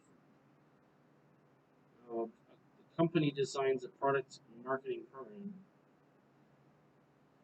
that will appeal to the largest number of buyers. So here's the process of the market targeting strategies. You start off with undifferentiated mass marketing, just targeting broadly. So you start off with mass marketing. What we're going to do is we're going to narrow it down to targeting narrowly. So start off with mass marketing, undifferentiated mass marketing. And we go to differentiated marketing or segmented marketing. Then from there we go to concentrated marketing. Then we end up with micro marketing or local or individual marketing. That's essentially what we're aiming for.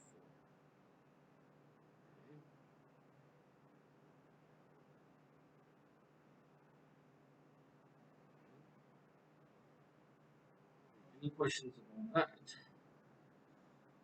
Um, You guys are welcome to ask any questions in the comments, just because I do like the presentation in this book, so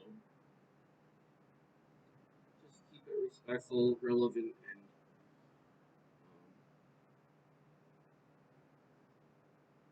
non-threatening and non-harassing. So, as usual for anything. So, anyway, it's just pretty when you think about it. It's pretty straightforward. Why market to people who wouldn't normally be interested, but market to people who would be likely interested? The other problem with mass marketing is it costs much more to mass market, such as email marketing, direct mail marketing. Now, direct mail marketing can be mass marketing, or it can be a customized marketing or micro marketing. Depends on if they know you from a list or if it's just spamming out messages. As noted early in the chapter, most modern marketers have strong doubts about this strategy. Difficulties arise in developing a product or brand that will satisfy all consumers. Moreover, mass marketers have trouble competing with more focused firms that do a better job of satisfying the needs of specific segments and niches. So the problem is if you're not satisfying the specific needs of segments and niches, then you're not going to get any value to the company. You will not bring in revenue. So that will be bad. Now we have, on the other hand, we have the opposite, which is differentiated or segmented marketing. Now the difference about differentiated marketing is we're able to make something different based upon common criteria. Oh, excuse me. Um, Common criteria for determining what something is. So based upon the criteria, say, okay, this is the same, this is different, that's what it is. So it's a market coverage strategy in which that firms decide to target several market segments and design separate offers for each. Here is the key terms: separate offers for each. Not the same offer, but different markets. Why? Because they're different segments.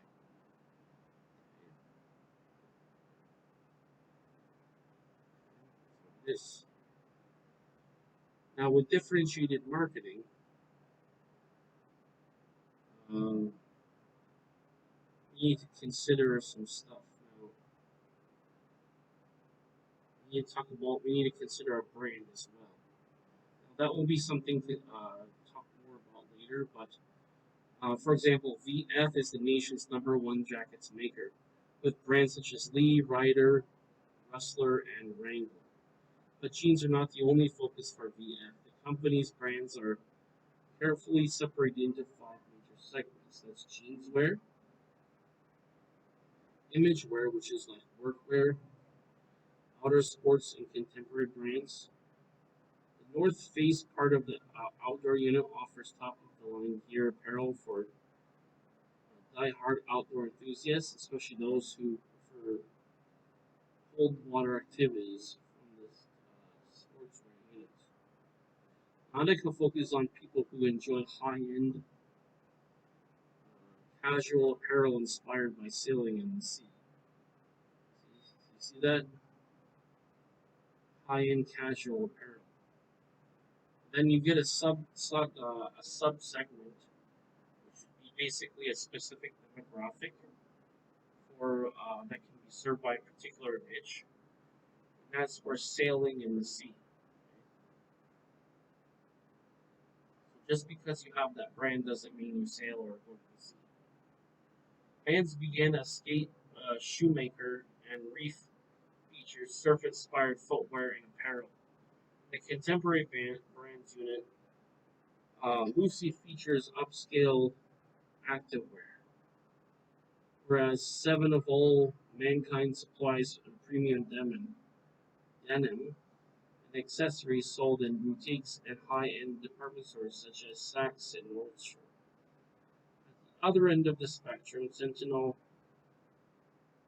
um, part of the image wear unit, markets uniforms and security officers. And they said, no matter who you are, says the company, we fit your life. So in a way, that's good as long as you differentiate your market offerings. In your marketing, you need to show it different because customers are different, and the needs are definitely different as well. By offering product and marketing variations to segments, companies hope for higher sales and stronger position within each segment. Developing a stronger position within several segments creates more total sales than the undifferentiated marketing across all segments. Right? Obviously, you're only going to get sales from people who are people who can afford it and the people who are interested in it. Okay? Basically, that's a paraphrase of that. If corporations combine brands, give it a much greater, more stable market share than a single brand could. The Ford jeanswear brand alone account for 1/4 of all jeans sold in the United States. Now, similarly, P&G's multiple detergent brands capture 4 times the market share of its nearest rival. Why? Because they can target multiple segments. Okay? Targeting multiple segments has the effect of doing what's called product diversification, product offering diversification. The more product diversification you have, the more sales you can make because you're marketing to more people. That's only good if you're able to market differently for each segment that you sell to and provide for. But differentiated marketing also increases the cost of doing business. A firm usually finds it more expensive to develop and produce, say, 10 units of 10 different products than 100 units of a single product. Now, think about that for a second. The math doesn't seem to work out, but it does. Here's the deal. When you're dealing with wholesaling, when you're dealing with bulk orders, there is a difference between buying 10 and buying hundreds to thousands. Why? Because suppliers will offer products a better rate on products when you buy more. Developing separate marketing plans for separate segments require more marketing, research, forecasting, sales analysis, promotion planning, and channel management. That's the channel management is for the supply chain, and also you can't use the same strategy for different segments. And trying to reach different market segments with different advertising campaigns, increasing promotion costs. Okay, that's another reason.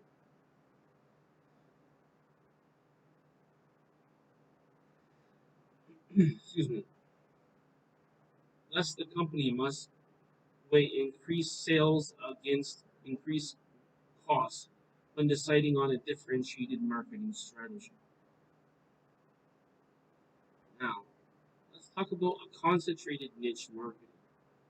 Remember something, a niche is not the same thing as a segment. A segment is a specific targeted part of the market based upon the different characteristics of the product or service. Okay? These are different products or services. Okay? Now, a competitor, if he's a competitor, that means he's selling the same product or service. That means he's doing the same thing as you. That means he's in the same niche. Now, a niche is a specific part of a segment. In other words, it's a unique offering within the same general offerings. Just like this, as I said before. If we talk about cars, for example, right? Cars is the market. In cars, we have different types of cars. We have trucks, we have SUVs, we have compact cars. Now, within those compact, each one of those segments, we have specific kinds of trucks, specific kinds of compact cars, and specific kinds of SUVs and even luxury cars. So, when you think of a niche, you just think of a more specific segment. So basically, what you're doing is starting with a general concept and then you're narrowing it down to a more specific concept. Just like if I said this, if I said I'm in the food business, the first question come up is what kind of food? Okay, well, I'm in the fast food business. Okay, fast food. So you'd say food. Okay, you would say restaurant. Right? Restaurants are a segment. Food is the market. Restaurant is a segment. You have restaurants, you have cafes, similar but different, right? Those are different segments. Now, what type of cafe? What type of restaurant? Those are different niches. Do you understand? Remember something: concentrated or niche marketing is a market coverage strategy in which firm goes after a large share of one or more of a few segments or niches. Okay? So basically, just as the word implies, concentrated refers to a more focused part of the market.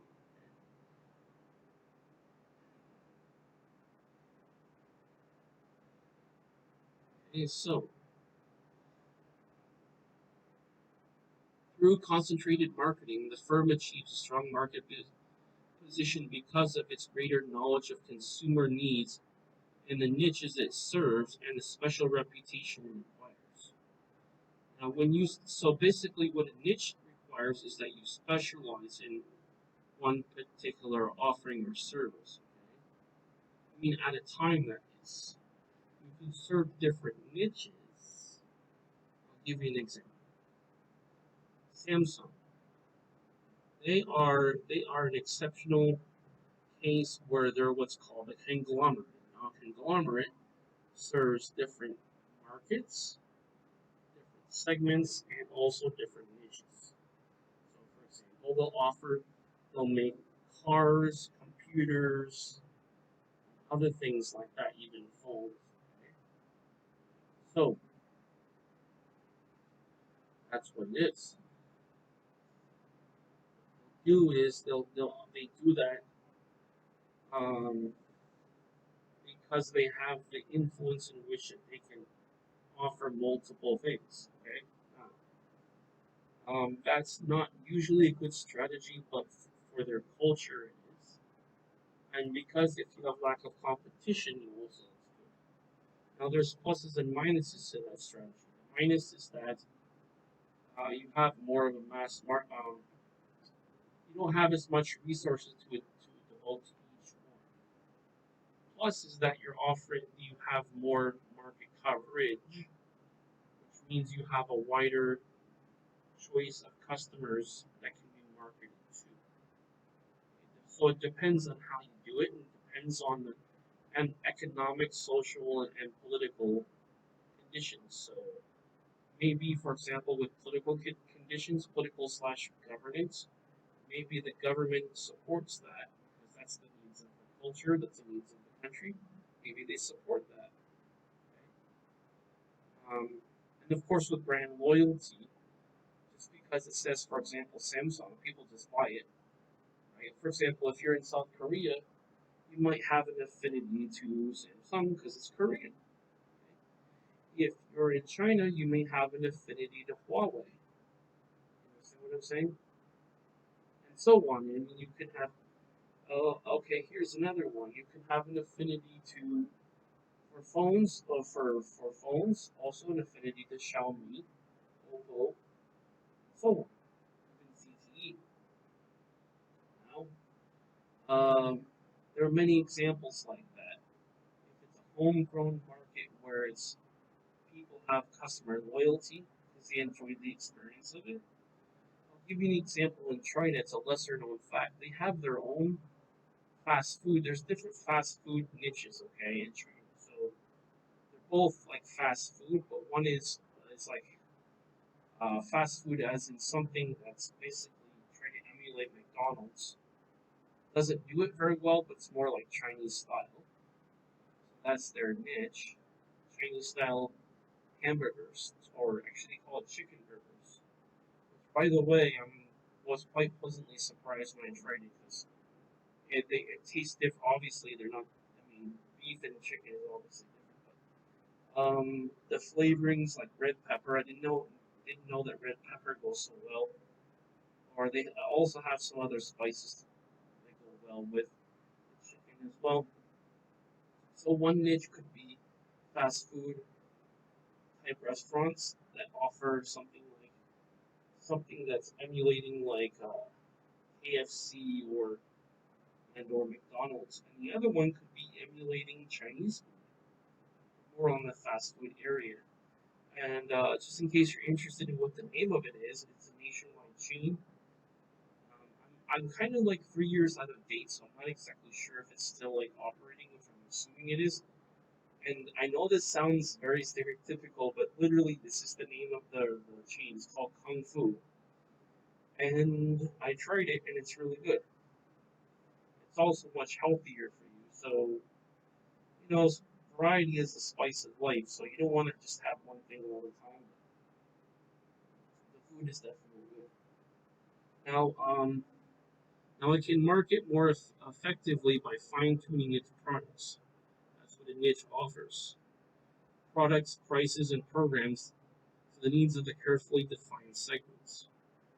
So, like I said, for example, um, the car market, for example.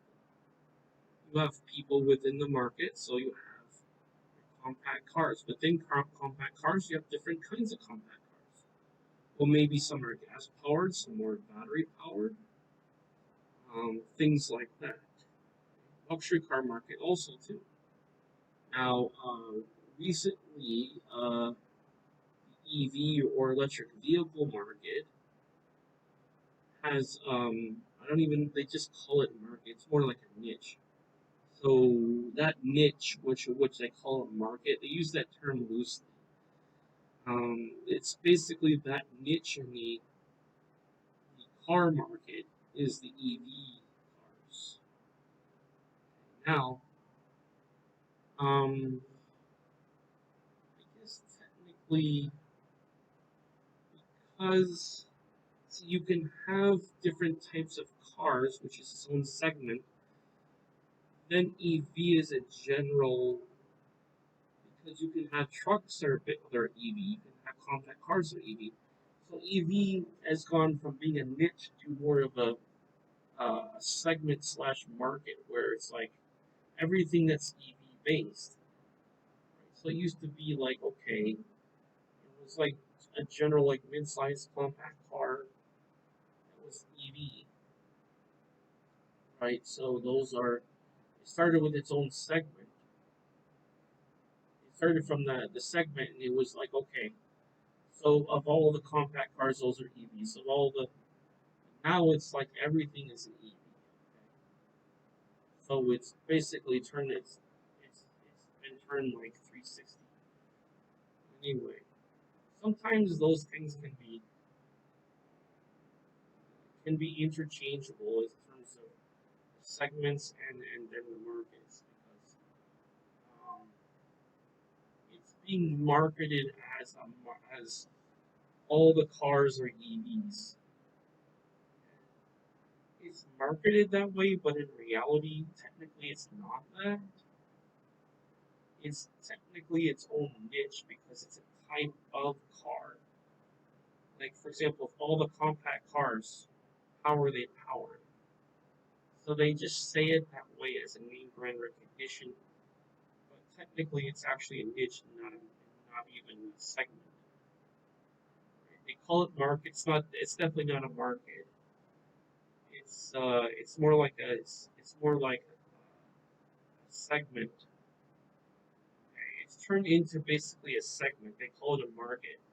It's just kind of the wrong terminology because cars is the market, not EV. Because EV is a type of car. It's a different powered car. And the reason why it has to be a segment is because different cars, right? Um, they can all be EVs. So they kind of confuse the classification, but you see the idea. Now, so basically, yes, it's efficiently targeting its products or services channels and other communications programs toward only consumers that it can serve best and most profitably. That's the idea. It has to be profitable, has to be efficient, and you have to be able to access these supply chain. Now, with services, it's not a supply chain so much as, well, service provider, I suppose, depending on how loosely you define this. So, for services, it's basically like you need, like, to provide a service, technically, you do need a supply chain because do need some physical products to make the service work. Or if it's like an in-person service, like you need a venue, which is a physical like brick and mortar place. And technically, yeah, you do need some business equipment. So, it's not really considered because when you think of a supply chain, you think of raw materials, you think of manufacturing. You don't think of like something like technically it is part of the supply chain, whether it's a service or a product, because you do need equipment to do the service. But it's not something like, for example, how many times you need to buy a computer for that company to do the job? Not every month, right? If you are, for example, doing a service where you're doing consulting of any kind, how many times do you need to buy, for example, a notebook, a pen? Well, depending on how much you use it, could be every month. You see what I'm saying? It's more of like a one-time purchase. So, but in terms of equipment, like electronic equipment, that's definitely like a one-time per X amount of years. So it doesn't work the same with services as it does with products. Because with products, you need a steady flow of inventory. Now it depends on where you are in the supply chain. Because as a wholesaler, you deal with the large amounts. Retailer, you sell in small amounts to many different people. But you see, you also have large amounts. Um, so the wholesaler doesn't hold inventory, the supplier holds the inventory and ships it out. So it works a little bit differently depending on where you are on the supply chain.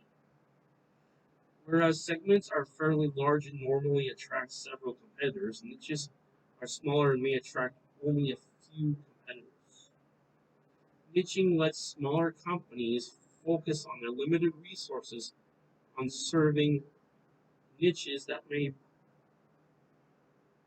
be unimportant or overlooked by larger competitors. I'll give you an example. Microsoft and Logitech, are they in the same niche? Think about that for a second. When you answer the question is you ask yourself, what product or service do they both make? Well, they don't make the same product or service. Therefore, they're not even in, I mean, technically, they're not even in the same segment. But even if they were in the same segment, they don't make the same product or service. Therefore, they are not in the same niche. And also, therefore, they are not competitors. But if we just talk about them competing in generic terms, them as a small company is able to compete, although they're not really competitors, but It's the idea of a small company can compete with large companies that they do different things. Their offerings are different. Therefore, their expertise in that offering is different as well. So Logitech, they make hardware, make keyboards and mice, and possibly web cameras. Okay. Now, Logitech does have keyboards and mice and probably web cameras, but they don't specialize in that. So it's basically like regular, like that ergonomic keyboard it has that's been around for a long time. That was a big seller. But their main part of their business for Microsoft is operating system. It's software. It's like operating system is number one. Then it's the productivity software through Microsoft Office. Okay. So versus Logitech focuses only on its peripherals. And you also note that they don't make computers, like a laptop, a desktop. That's another. That's also that's another niche inside of the hardware segment. Now, let's say, okay, let's so let me ask you this again. Uh, are Intel and Logitech competitors? They both make hardware, right? No. Intel makes processors. They don't make peripherals. They are not competitors. So even if they were competitors on a limited time basis, and as in Microsoft doesn't, let's say they in some ways could be considered a competitor, but that's not the main part of their business. So Logitech, in that case, even though it's a much smaller company, because it's more focused in on what they do, they can compete with Microsoft. See? So the way to compete in a market is competing in your niche, not in your segment. You understand?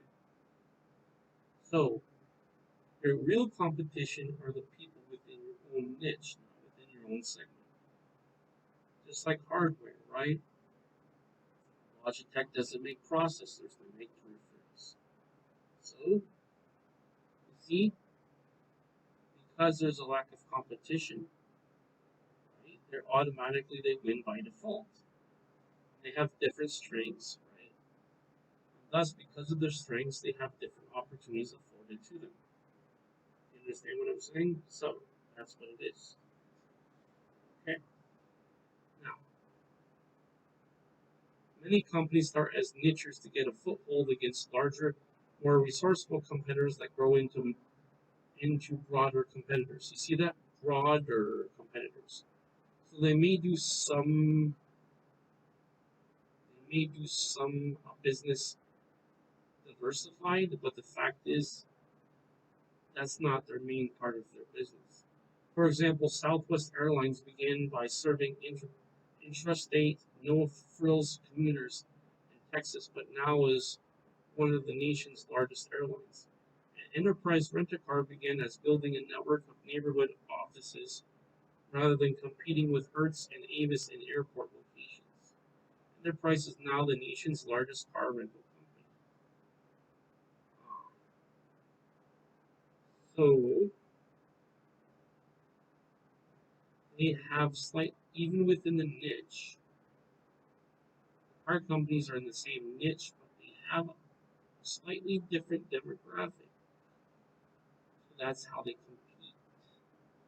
So basically, in the same niche, you need to find out what you do different first. And then whatever you do different, you have to do it better than your competition. Okay? So, for example, let's suppose you're a services business, and let's say you teach your language services business, and you teach a language. Okay? You have two types of businesses. You have small businesses. Technically, you have medium sized. For example, we have small business and large business. Now, how do you think the small business competes with the large business? They both do educational services that are so educational services would be the segment. The niche would be, for example, teaching English, right? How do you think the small business competes with the big business? Because of those four P's. The pricing, they undercut them in the pricing. The place is more convenient because they instead of the customer having to go to the school, the person will go to their home or wherever's convenient for them. Okay? Promotion, they can offer more flexibility, right? Price, place, promotion, and what's the fourth one? The other one too. So basically, their approach is different because their strengths are different. They offer different advantages and different value propositions. Okay? The way to ensure that you will be competitive and win market share, it will be based upon your demographical people who you target. These are your target customers. Can you meet the needs better than your competition? Or what can you do better than your competition? That's what it is. Okay? Whether it's small company to large company, it still works by the same principle. Okay? Now, the advantage that the large company has, if we contrast it, is that they have a greater budget for location, right? As the price, as a place. In some ways, some people prefer their location. So in some ways, the place part of that is better for the bigger company. The pricing um, is not necessary. I don't think that's better um, because I don't think they have as much flexibility with the pricing. As in, things have to be in certain terms versus if you have a small company or like one or a couple person operation, they can be more flexible with that. Okay, so that's what it is. And you have to consider where you're getting your customers for in terms of your demographics. So that's the difference between the two. Your demographics are slightly different. So um, they can be, because of that, they can focus on the individual demographics. Meaning, just like this, right? Both companies sell cars, right? What kind of cars are we talking? So, okay, because he sells luxury cars versus he sells, for example, so both, let's say both are mid-sized cars, right? One is a luxury car and one is not a luxury car, it's just regular price, right? Well, they both have their pluses and minuses. The idea is to increase to maximize your strengths while minimizing your threats from the competition. Okay, so yeah, that's only a matter of maximizing your, your value proposition and communicating the maximum value proposition to your demographics. Okay, right now, in contrast, as markets change, some mega marketers develop niche products to create sales growth. See that? See that? Niche products.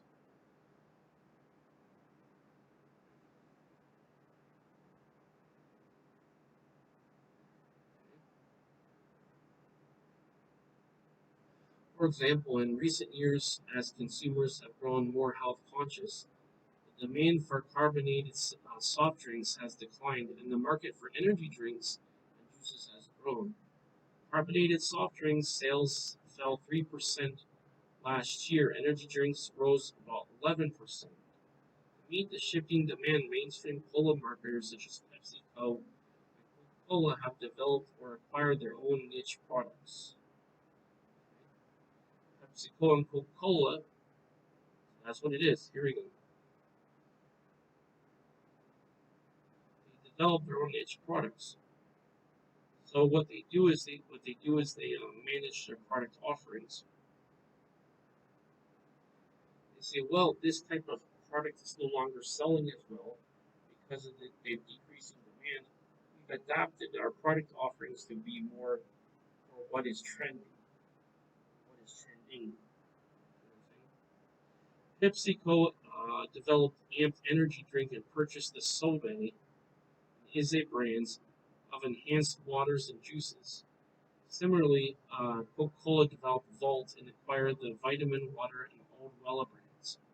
Says PepsiCo North American Chief Marketing Officer, he said, the era of mass brand has been over for a long time. People over the generations, people change, times change, product offerings have to change with the social changes as well. Today, the lowest cost of setting up shop and internet makes it even more profitable to serve seemingly minuscule niches. Okay? Small businesses in particular are realizing riches from serving small niches on the web. So here's what it is. When you serve that niche, it doesn't matter that it's smaller than before. What matters is how profitable is the niche. If the niche is profitable enough, then it more than makes up for the decreasing volume of customers, okay? Decreasing amount of customers. And so, depending on the solution that you offer and something that's unique, so if I have something very unique that no one else has, as in a new idea, new whatever, that's another thing.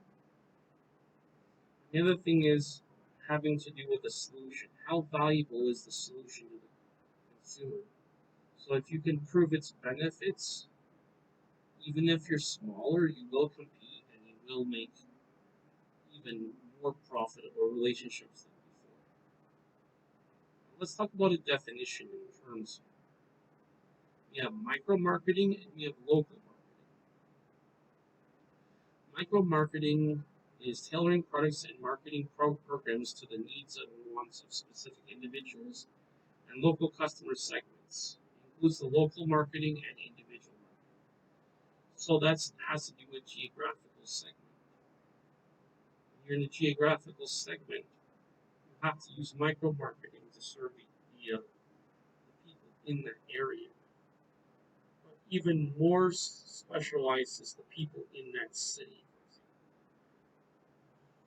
Now, the other term to understand is called local marketing. It's tailoring brands and promotions to the needs and wants of the local customer segments, such as cities, neighborhoods, and even specific stores. Now, these are similar ideas, micro marketing and local marketing. Local marketing has to do with a specific area that you're marketing to. Micro marketing just refers to a general concept, right? Tailoring products and marketing programs to meet the needs and wants of specific individuals. Okay? That that may or may not be geographically concentrated. So it could be small individuals, but from different parts of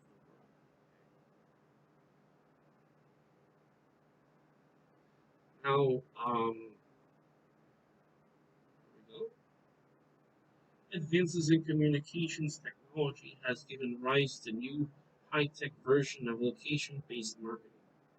For example, retailers have been intrigued by the promise of cell phones, which live in people's pockets and send signals about shoppers' locations. The idea to send people ad tailored to their locations like a coupon or cappuccino when passing Starbucks. The idea is fast becoming a reality. Okay? So North Face has its own example of how it does it as well. Now, those types of things you have to be careful about the ethics and the legality of it.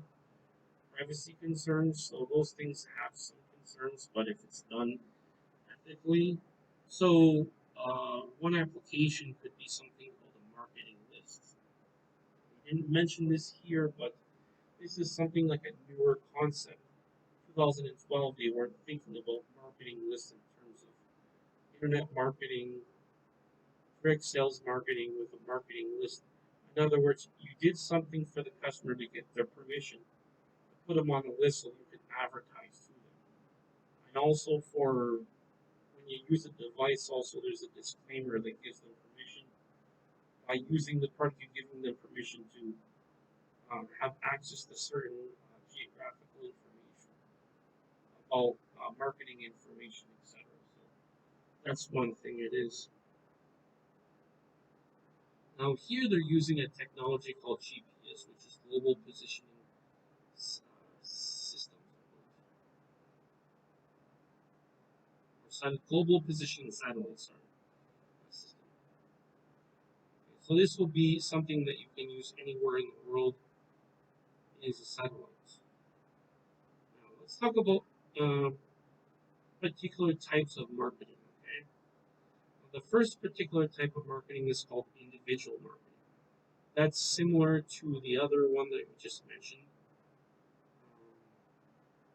Similar to micro marketing and local marketing, except that individual marketing is tailoring products and marketing programs to the needs of preferences of individual customers. Also called one-to-one marketing, otherwise known as customized marketing, is what I call it. That's markets of one-to-one. What they do is they find the demographical information of a particular customer, and then they market accordingly. So you find a lot more of that stuff nowadays in 2023 online. So what they'll do is they'll get the purchasing, it will learn through AI the purchasing habits of something, of a person, and then it'll make a product suggestion. And also based upon the availability in the area, it'll also make a product suggestion as well. That's your individual marketing. This is something more that's been implemented more with internet marketing as well. Okay. Now the reason why this has become important because of the widespread use of mass marketing, which obscured the fact for centuries consumers are served as consumers are served as individuals. A tailor-made, custom-made suit, for example, and the cobbler designed the shoes for the individual, and the cabinet maker for the furniture to order. So that's the idea. Just like the example I told you about tailoring a product offering according to the needs of the customer. This is very powerful. This is very ethical, and this is also very much appreciated by the customer. Okay, so and because of that, it's more effective because you're going to offer something that they're likely to want. Now, you can see that with computers as well. That Dell and HP and Apple have custom configured computers. A hockey stick maker branches hockey lets customers choose from more than 2 dozen options, including stick length, blade patterns, and blade curve. Turns out a customized stick in 5 days. Um, Visitors to Nike's Nike ID website can personalize their sneakers by choosing hundreds of colors and putting embroidered word in the phrase of the tongue. So you can see that that is much better. You have the individual marketing. Not only does it increase the likelihood of a sale, but it also is because it's personalized and customized for the customer. It also maximizes the value proposition as well. Okay? Now, business to business marketers are also finding new ways to customize their offerings. For example, John Deere manufactures seeding equipment that can be configured in more than 2 million versions to individual customers' specifications. The seeders are produced one at a time in any sequence on a single production line. Mass customization provides a way to stand out against competitors. So it's basically, it goes back to the niche idea. They, customization provides provides their way to be have an advantage over those that just mass market. Mass marketing, in my opinion, which is not what the book says, but they're pretty much implying it, it's not a good way to market, and it's not definitely in the sense it's not efficient. It's cost prohibitive, and the results don't result. What's called marketing ROI, marketing return on investment, is not sufficient. Excuse me. Now, as far as choosing a targeting strategy, companies need to consider many factors when choosing a market targeting strategy. Okay? Which strategy is best depends on the company's resources. Okay? So it's just like this. What kind of service can they afford will determine on what they can offer.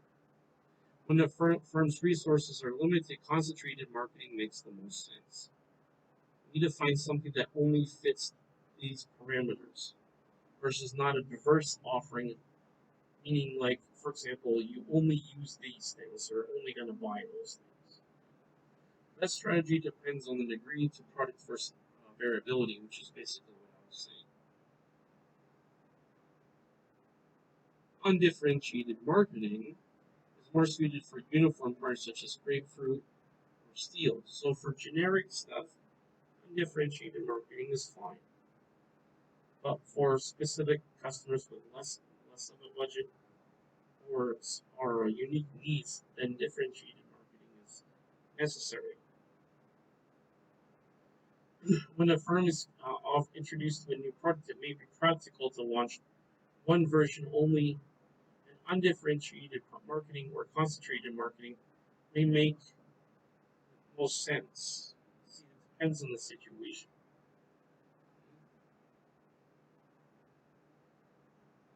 Again, we have to always consider the context of the needs, not the context, not just mass put it out there. Okay? In the mature stage of the product life cycle, however, differentiated marketing makes more sense. Another factor is market variability. In most buyers we have tastes buy the same amounts, react the same way to marketing efforts. Undifferentiated marketing is appropriate. Okay? So we have to consider when we need to show the difference between this different services and different products. Now, some companies will compete on undifferentiated marketing, for example, by selling something cheaper because it's a generic form. Technically, it is differentiated, but um, on its label, it's not differentiated. So something that's not brand specific or famous brand would fall under the category of undifferentiated. The only thing that's differentiated about is that it has a different value proposition, which is that's about as far as it goes. Competitors' marketing strategies are important. When competitors use differentiated or concentrated marketing, even undifferentiated marketing, when competitors use differentiated or concentrated marketing, undifferentiated marketing can be suicidal. So, what is your strategy compared to your competition strategy? If they're using differentiated and they can show their value proposition better in terms of the value to the customer, and you can't, then you basically lose. Conversely, when competitors use undifferentiated marketing, a firm can gain an advantage by using differentiated or concentrated marketing, focusing on the needs of buyers in specific segments. So Obviously, you don't market everybody the same way based if they're in different segments. Let's talk about socially responsible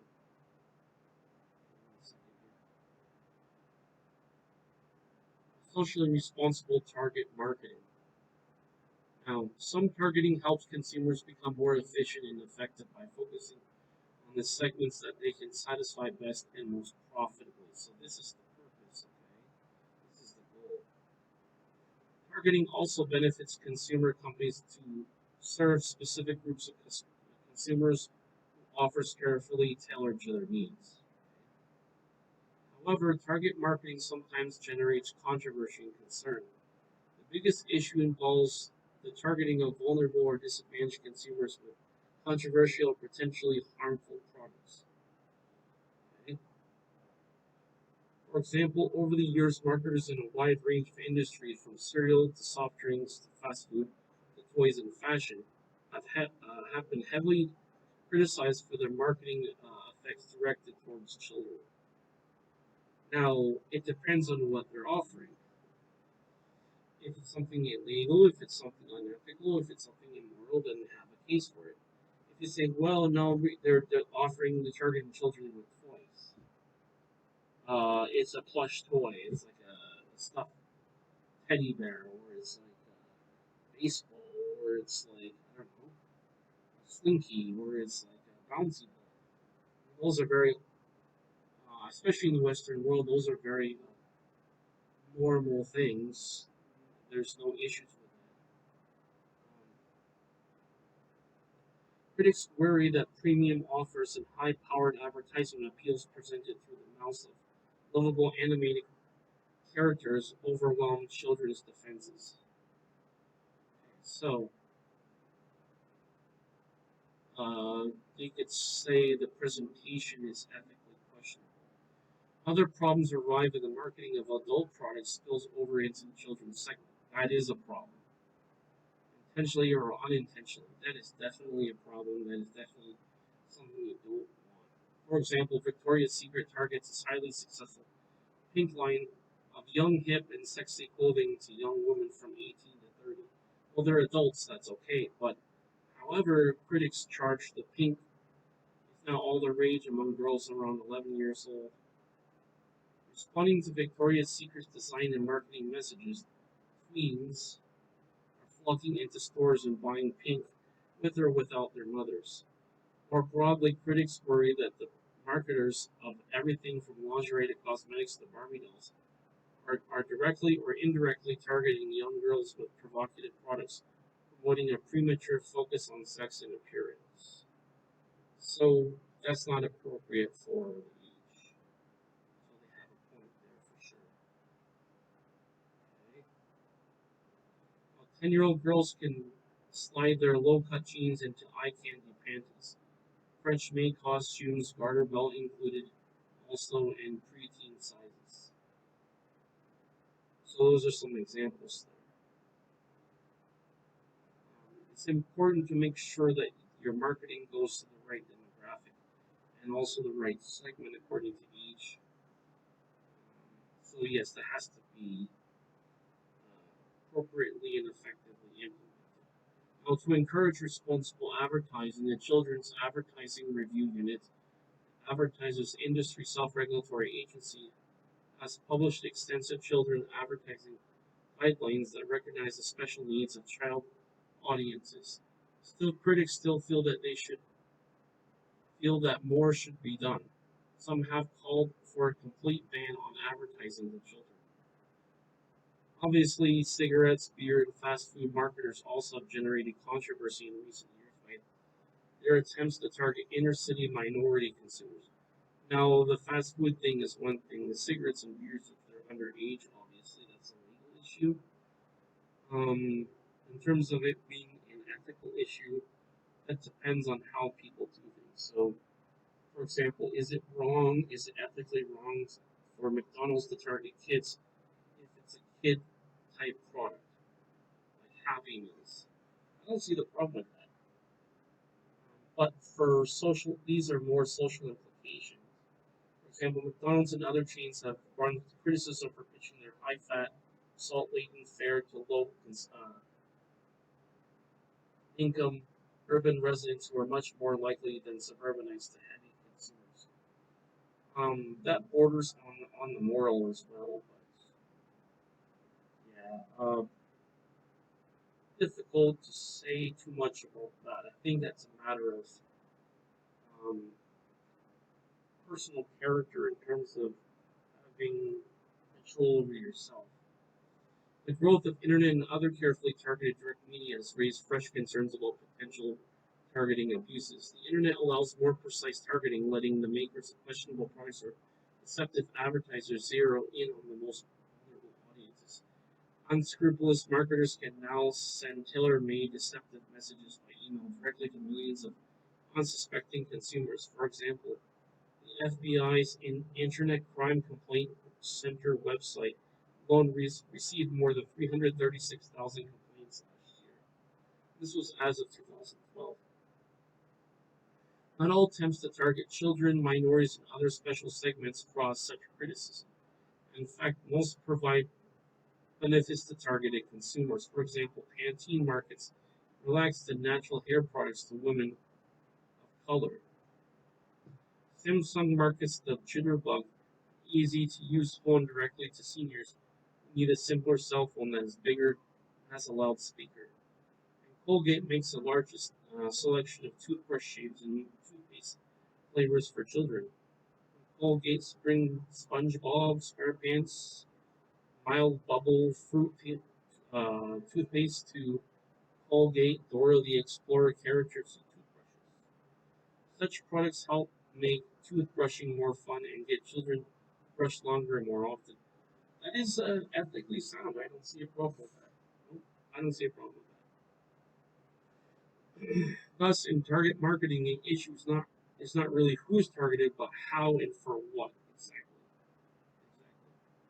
For example, a toothbrush is a toothbrush, right? But what messages are you trying to convey by the toothbrush? Okay?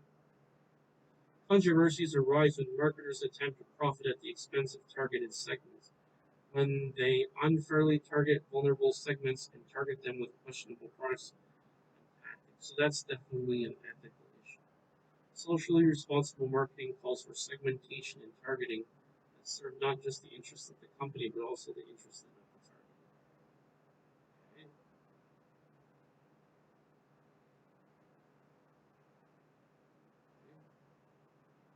So it serves not just the interests of the company, but also the interests of the targeted. Let's talk about differentiation and positioning. This is our last one before we finish here. So this talks more about the execution of the strategy. Now, let's define it some terms first. First one is product position. It's the way the product is defined by consumers on important attributes. The place the product occupies in consumers' minds relative to competing products. It's basically another word for another term for product placement. Product position is basically product placement. It's product placement um, in this segment. Consumers are overloaded with information about products and services. They cannot reevaluate products every time they make buying decisions. To simplify the buying process, consumers every time they make a buying decision. To simplify the buying process, consumers organize products, services, and companies into categories and position them in their minds. So it's like, okay, what general kind of product is it? Right? Is this a product for kids? Is this a product for adults? Is this a product for teenagers? That's your position. Now that positioning will translate into selling to a different niche or a different. It will basically be its own niche because it will have its own unique demographics. Product's position is a complex set of perceptions, impressions, and feelings that consumers have for the product compared with the competing products. So keep that in mind. Consumers position products with or without the help of marketers, but marketers do not want to leave the product's positions a chance. They must plan. What do they have to do? Plan positions that will give their products the greatest advantage on selected target markets. That's the first thing. Second thing, they must design marketing mixes to create the planned positions. Now, we have a couple things to consider. One is positioning maps. In planning the differentiation of positioning strategies, marketers often prepare perceptual planning maps that show consumer perceptions on the brands versus competing products on important buying dimensions. Basically, it's the variables. Farther down there, they show a positioning map for the U.S. One example is the large luxury sport utility or SUV. The position of each circle on the map indicates the brand's perceived positioning in two dimensions, which is price and orientation. That's luxury versus performance. The size of each circle contains the brand's relative market share. Thus, customers view the market-leading Cadillac Escalade as a moderately priced large SUV, large luxury SUV with the balance of luxury and performance.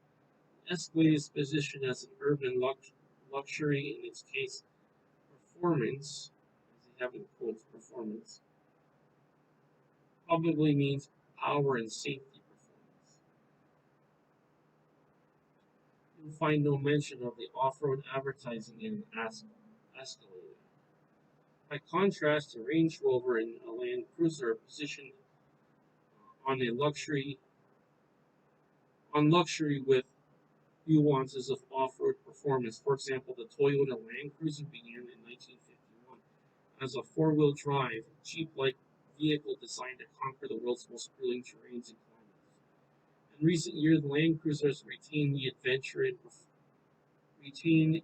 this adventure and performance positioning with luxury instead. With the luxury instead. The website brags of quote legendary off-road capability. With off-road technology such as downhill assist control and kinetic dynamic suspension systems, though in some parts of the world it's essential. Despite ruggedness, however, this company notes that quote it's available Bluetooth hand-free technology, DVD entertainment, and a sumptuous interior have softened its edges.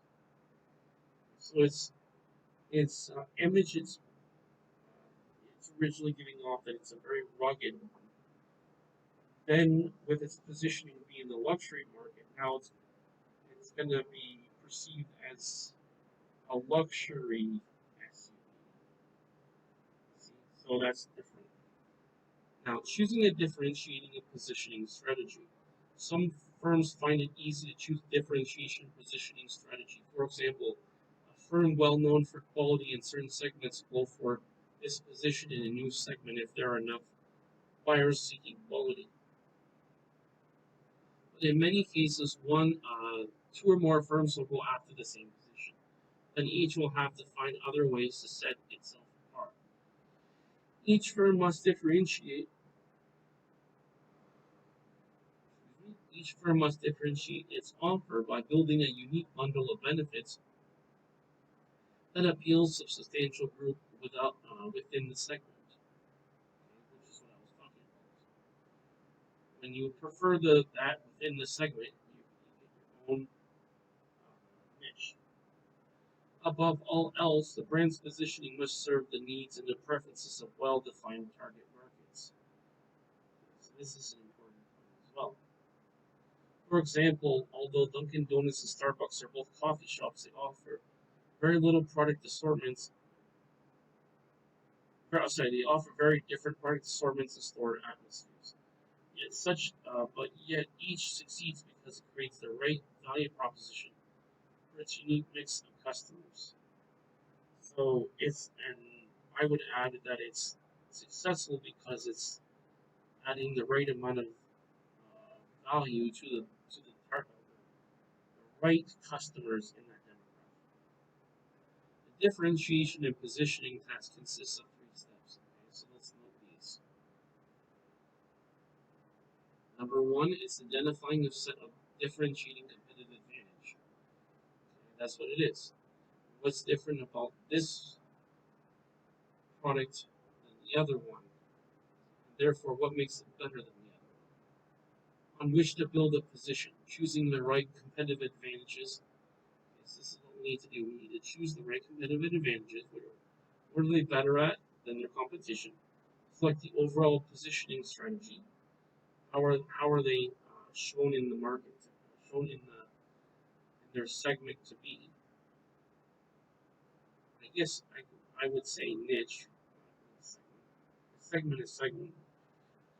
The company must then effectively communicate and deliver the chosen position to the market. This is just a map of the large luxury positioning map of large luxury SUVs.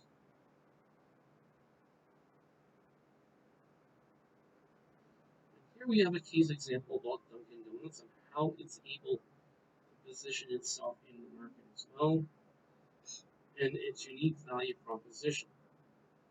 In this case, I have read this case example. It talks about how it competes with Dunkin' Donuts. How Dunkin' Donuts competes with Starbucks is that it has a different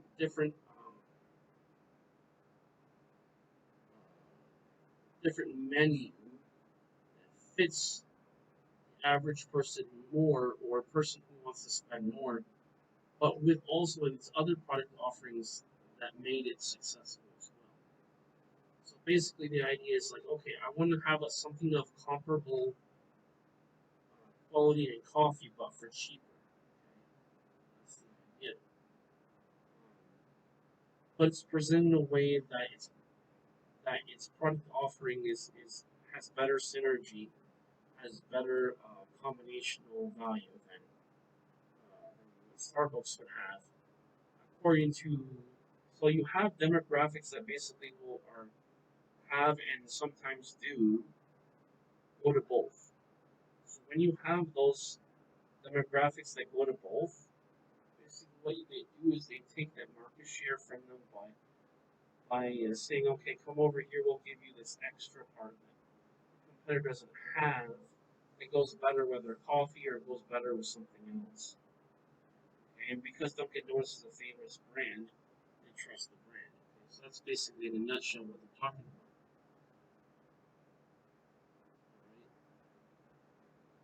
All right. Now, let's talk about identifying the possible value differences of competitive advantages. Now, remember that competitive advantages is an advantage over competitors gained by offering greater customer value, either by having lower prices or providing more benefits that justifies higher prices. So they can do it as a promotion.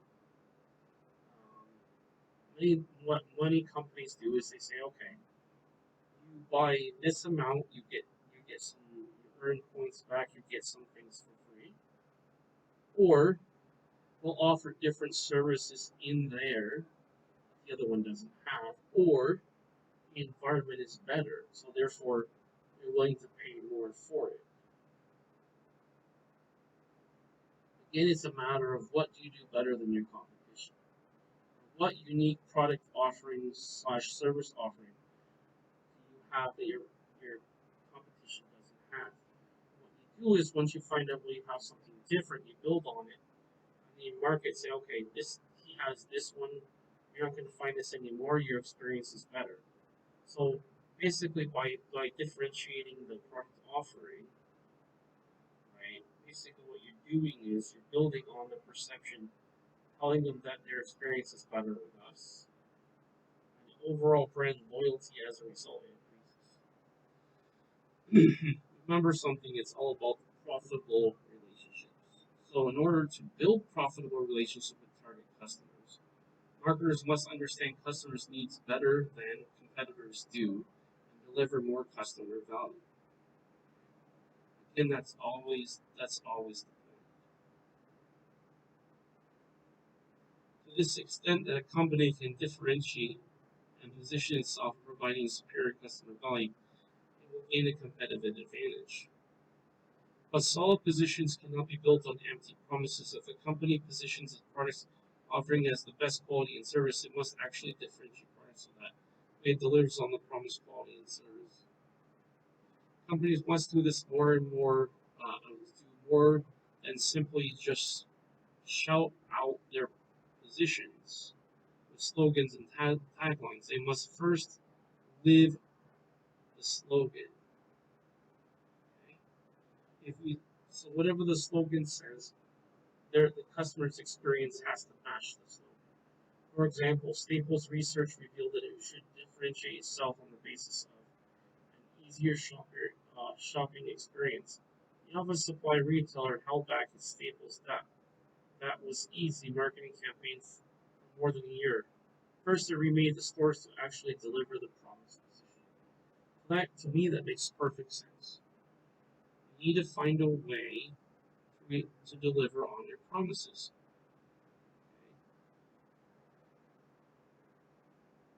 From an ethical standpoint, and for repeat business and brand loyalty, it makes all the difference in the world, and it's necessary from an ethical point of view.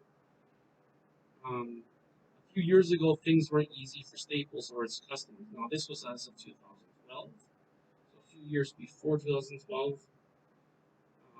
It wasn't easy for Staples or its customers. The ratio of customer complaints to compliments was running a dreadful 8-1 at Staples stores. Weeks of focus groups produced an answer. Consumers want an easier shopping experience. The simple revelation has resulted in one of the most successful marketing campaigns in the recent history, built around the now familiar Staples. That was easy. Okay. The way business works is you've got to simplify the process down, make it easier, make it more enjoyable. So simpler to understand, easier to do, and more enjoyable. Those are the three things. But Staples positioning turned, sorry, was the Staples positioning turnaround took a lot more than simply bombarding customers with a new slogan. Before it could promise customers a simplified shopping experience. Staples had actually delivered one first and had to live this slogan, as I mentioned. Okay. One solution is it remodel its stores, streamlines its inventory, and retrain employees and even simplify customer communications. You see that? Simplify customer communications. Okay? Confused customer doesn't buy. Okay? It's very, very, very true. But sorry, let me do that.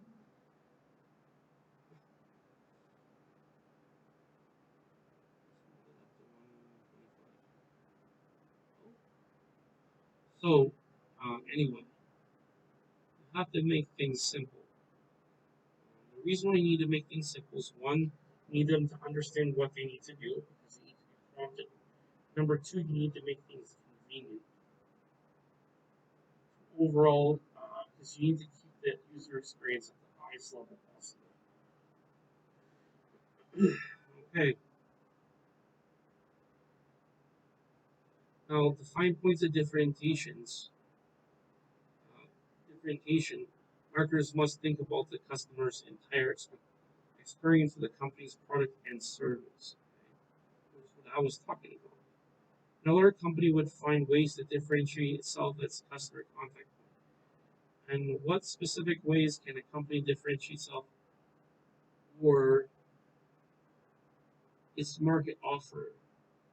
It can differentiate along the lines of products, service, channels, people, and image. I'll give you an example of what one cafe did. So when I used to live in Los Angeles, and this was between 2007 and 2009, I remember because I used to live near UCLA, so there was a famous cafe there. It was kind of like it felt more like a restaurant than a cafe, but it was like high end stuff, like high end things. And then because well, so it cost a little bit more, but it was very very high quality. So the experience felt like you're at a restaurant, and so it felt like you're in a restaurant, and its positioning in terms of its advertising was more like a restaurant, and the seating was more like a restaurant, even though it had limited product menu. But you see, because of its menu, they did what they, even though it was limited, whatever they did was so high quality that it gave the feeling, the experience was like a restaurant. And I remember that. And the other thing I remember about them is they're very clever about their marketing. What they did is to build up user testimonials, and I suspect it probably has something to do with manager uh, manager's performance as well, because his probably and I'm just guessing on this because I don't know exactly, but what they would do as a matter of fact during that time would they would ask the customers to write a not a testimonial, but oh yeah, they would fill out a survey, and after they fill a survey, they would get one premium sandwich for free. So, and it was really, really tasty. I remember that really high-end tasty, very, very good. Now, through product differentiation, brands can be differentiated on features, performance, style, and design. So these are ways you can be different.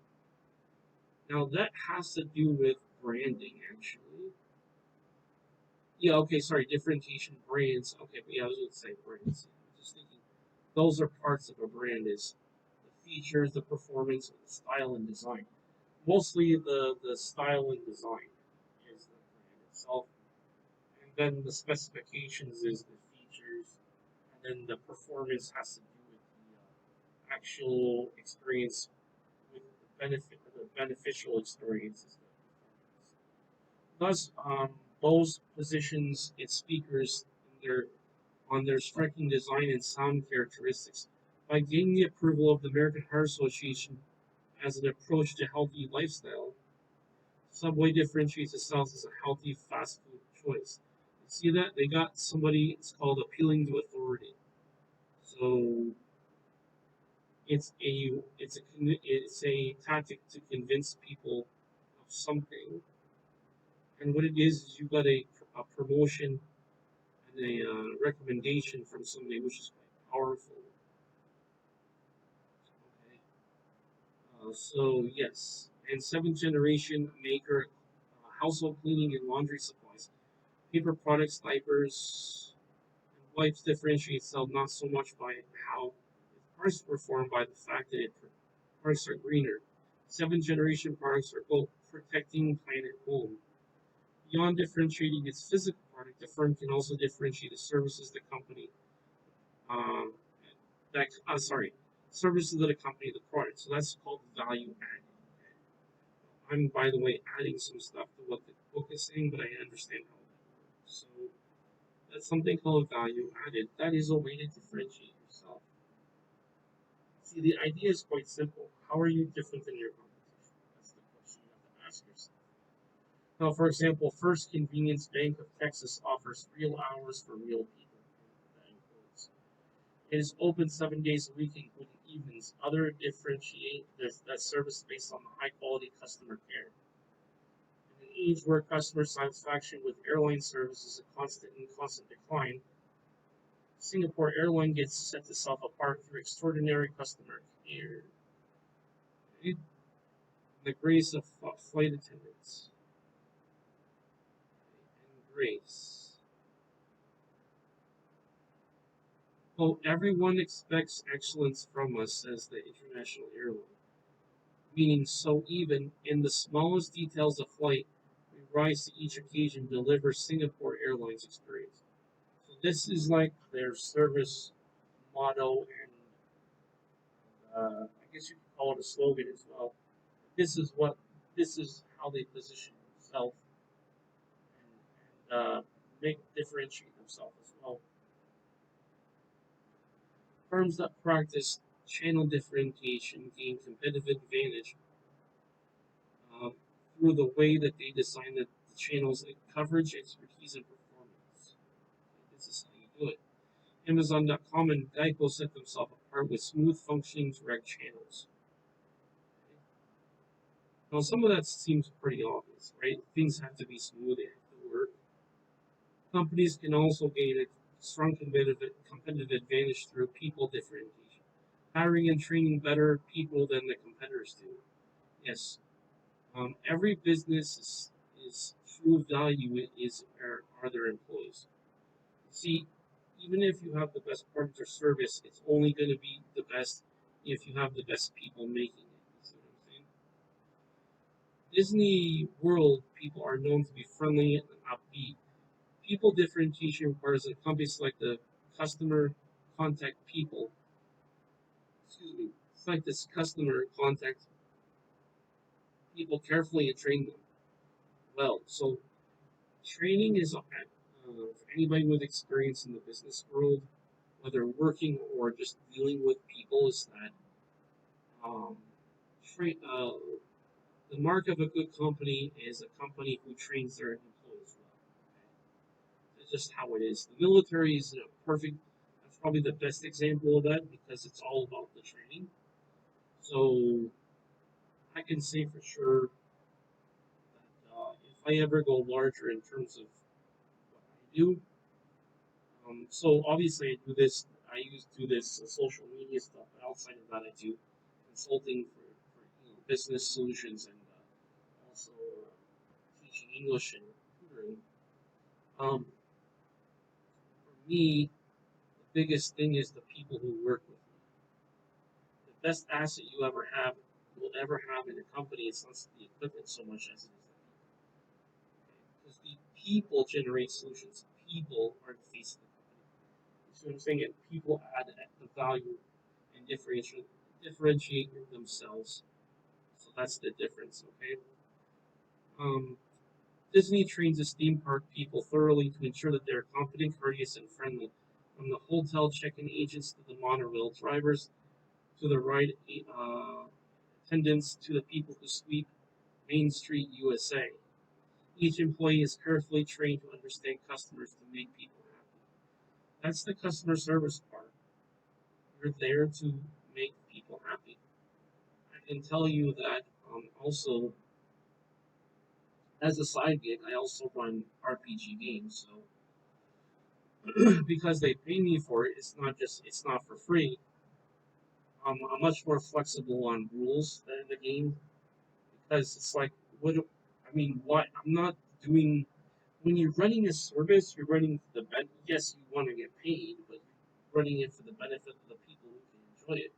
And if they're not enjoying it, they won't continue with it. It's that simple. Now, even when competing offers look the same, buyers may perceive a difference based upon the company or brand image differentiation. That's very true. Very, very, very, very true. Because all you've got to really do is have a couple minute interaction on any service based company, and you immediately know where they are at in terms of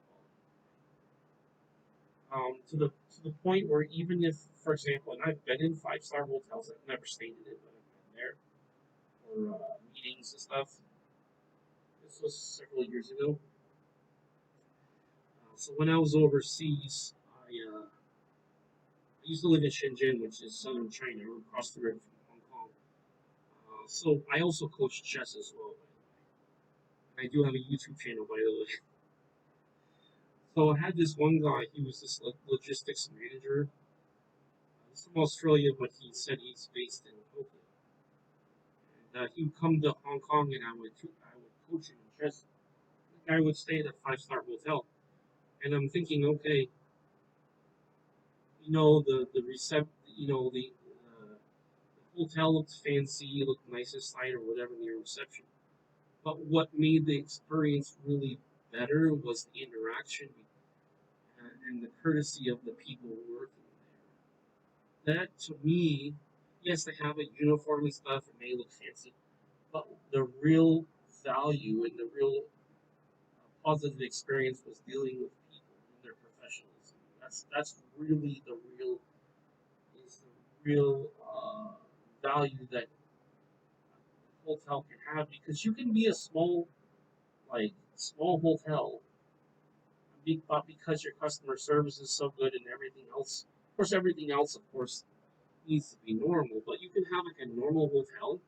It's not famous, it's not special, but because the customer service is really good, suddenly now it's at a different level. Same thing, even your 5-star hotel, you're famous and everything, you still have to keep up that level. Let's see. So anyway, just thought I'd put it out there. So yes, that's what made the experience memorable was that interaction with the people there working there. Okay, so just thought I'd put it out there for something notable to add to this text. Now, developing a strong and distinctive image calls for creativity and hard work, and for sure because there's a lot of work that goes into it. And also creativity. Why creativity? Because you have to be different. Creativity talk is all about being different, not being the same, not being robotic, but being different. That's creativity. If a company cannot develop an image in the public's mind overnight by using a few ads, if the Ritz Carlton means quality, this image must be supported by everything the company says and does. Does is your interaction with the customer or guest with them, even as in the mundane context. The customer will remember that. For employee, they may forget about it, but customers don't forget about it. So that's the difference. Symbols such as McDonald's Golden Arches, Red Travel's umbrella, and Nike swoosh or Apple's bite mark logo can provide strong company or brand recognition and image differentiation for sure. I would I would actually add that the what how so your trademark like your logo.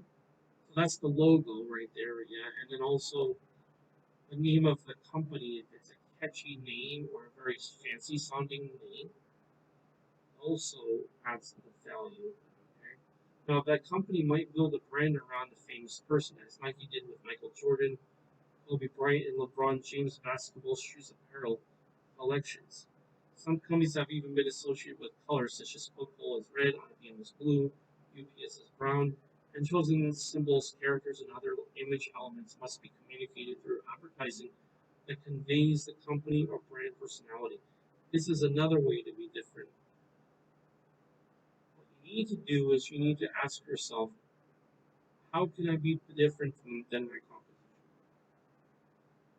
In any way, whether it's branding, whether it's customer service, whether it's logistics, part delivery, any of those things, even the smallest things, as in value added services, extra services as well.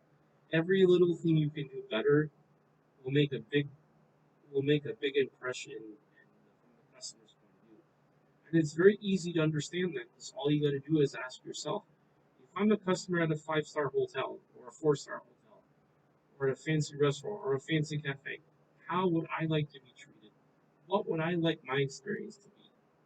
See, it's as simple as this. I remember working at this a long time ago. I used to work for this credit card bank, and they used to have this one motto.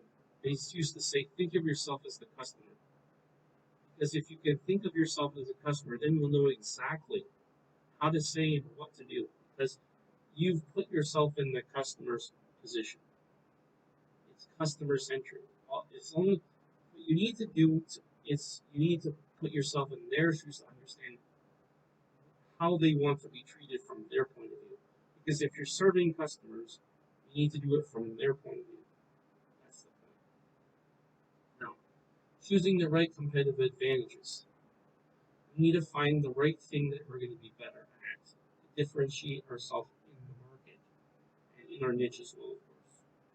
Suppose a company is fortunate enough to discover several potential differentiations that provide competitive advantages.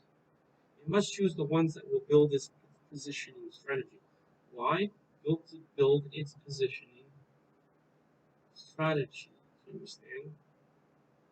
Positioning has to do with how it's presented to the customer from the brand, from the branding to the perception of the customer as well, or the consumer in this case. It must decide how many differences to promote and which ones. Translation: how are you going to be different? And how and the what? What are you going to be different? I mean, what is going to be different about you? And then how are you going to be different? Now, how many differences to promote? This will depend on your looking at your competitor strategy. Now, later in the book, I'll talk about marketing mixes and comparing it to your competition. Many marketers think that companies should aggressively promote only one benefit to the target market. Advertising executive Rosser Reeves, for example, said a company should develop a unique selling proposition or USP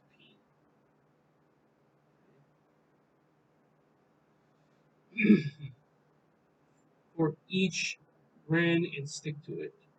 Each brand should pick an attribute and tell itself as number one on that attribute. Okay, so you have to consider who you're dealing with, who's your demographics, and then based upon your demographics, you need to find out what do they value the most, or what are the important factors that they've, attributes that they value. Buyers tend to remember number one better, especially in the over-communicated society. Thus, Walmart promotes its unbeatable low prices. Burger King promotes personal choice, have it your way. Other marketers think that companies should position themselves more than one differentiator. This may be necessary if two or more firms are claiming to be the best on the same attribute. See what I told about attributes? So, today, in a time when the mass market is fragmenting, this is as published as of 2012, into many small segments, companies and brands are trying to broaden their positioning strategies to appeal to more segments. Why? Diversify their product offerings. That's what it is. For example, whereas most laundry products and marketers offer separate products for cleaning, softening, and reducing static cling, Angel's Purex brand recently introduced its product that offers all three benefits in a single sheet. Purex completes a 3-in-1 laundry sheet, cleans, softens, and removes static. But only if it could only fold, unquote, says one ad. Clearly, many buyers want these multiple benefits. Notice they said benefits and not features. What sells is benefits, not features, because even the features have to be given relevance and significance before a customer can see the benefit of it. Now, the challenge is to convince them that one brand can do it all. However, as companies increase the number of claims for their brands, they risk disbelief with a loss of clear positioning. So the idea is something it becomes valuable because not very many people claim it or have or do it. You know what I mean?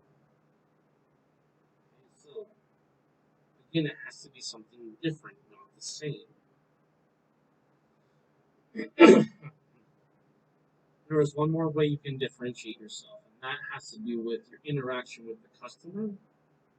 So by being more flexible in terms, whether you're a trading company, whether you're a service company, being more flexible to a customer also is another way to differentiate yourself.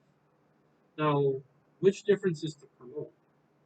All brand differences are meaningful or worthwhile. Not every differences make a good differentiator. Each difference has potential to create company costs as well as customer benefits. A difference worth establishing to the extent is if it satisfies the following criteria. This is what you need to do to promote. You need to show it's important. The difference delivers a highly valued benefit to target buyers. Keyword is benefits. It needs to be distinctive, which means it needs to be different. Competitors do not offer the difference, or the company offers more distinct way. More distinct way. Superior, which means it's better. The difference is superior to other ways. Customers might obtain that customer might obtain the same benefit. Communicable. The difference in communicable is visible to buyers. This includes being able to be understood by buyers. Okay, this has to do with promotion. This has to do with people understanding the value of the product. Obviously, okay, so preemptive means you need to do it in advance. So you want to be ahead of your competition. Competitors cannot easily copy the difference. Whether you're a service or if you're whether a service or product, you need to do something different. The way to do it for service is to use your benign personality to make the customer happy and make them feel like they're important to you. And and actually, it should come from a position of genuine interest and sincerity, actually. But the thing is, it's your benign personality that makes the difference. Okay? Now, obviously, it has to be affordable. You have to price it the right way, okay, for that demographic. And obviously, and lastly, last of all, it needs to be profitable. Obviously, the company needs to make a certain amount of profit per unit, and then the total amount of income when you add up all the sales. Now, many companies have introduced different differentiations that failed over one or of these tests. When Westin Stanford Hotel in Singapore once advertised it as the world's tallest hotel, it was the distinction, but it was not important to most tourists. In fact, it turned away most of them, turned many off. Polaroid's Polar Vision, produced instantly, develops full movies, Bomb 2. Although Polar Vision was distinctive and even preemptive, it was inferior in another way of capturing motion, namely camcorders. So when you're going to do something different, you have to make it at least as good of, if not better than competition does. And to prevent this from happening, you need to understand what is valuable to your customer. So it's not quantity, it's quality. That's what it is. Quality, not quantity. If you can get lots of quantity with the quality, that's ideal. But if you have to choose between the two, it's quality. Now, as a matter of a definition, value proposition is the full positioning of a brand, the full mix of benefits in which it is positioned. Basically, to show the value of a company's brand or a company itself. What are the valuable things about it? Now, we also need to select an overall positioning strategy. Now, the full positioning of a brand is called a brand's value proposition. That's the full mix of benefits of a brand that's differentiated in position. Okay? Just quite the precise definition, but that's what it is. It needs to be different and it needs to be presented in the right space, okay? Or in the right place.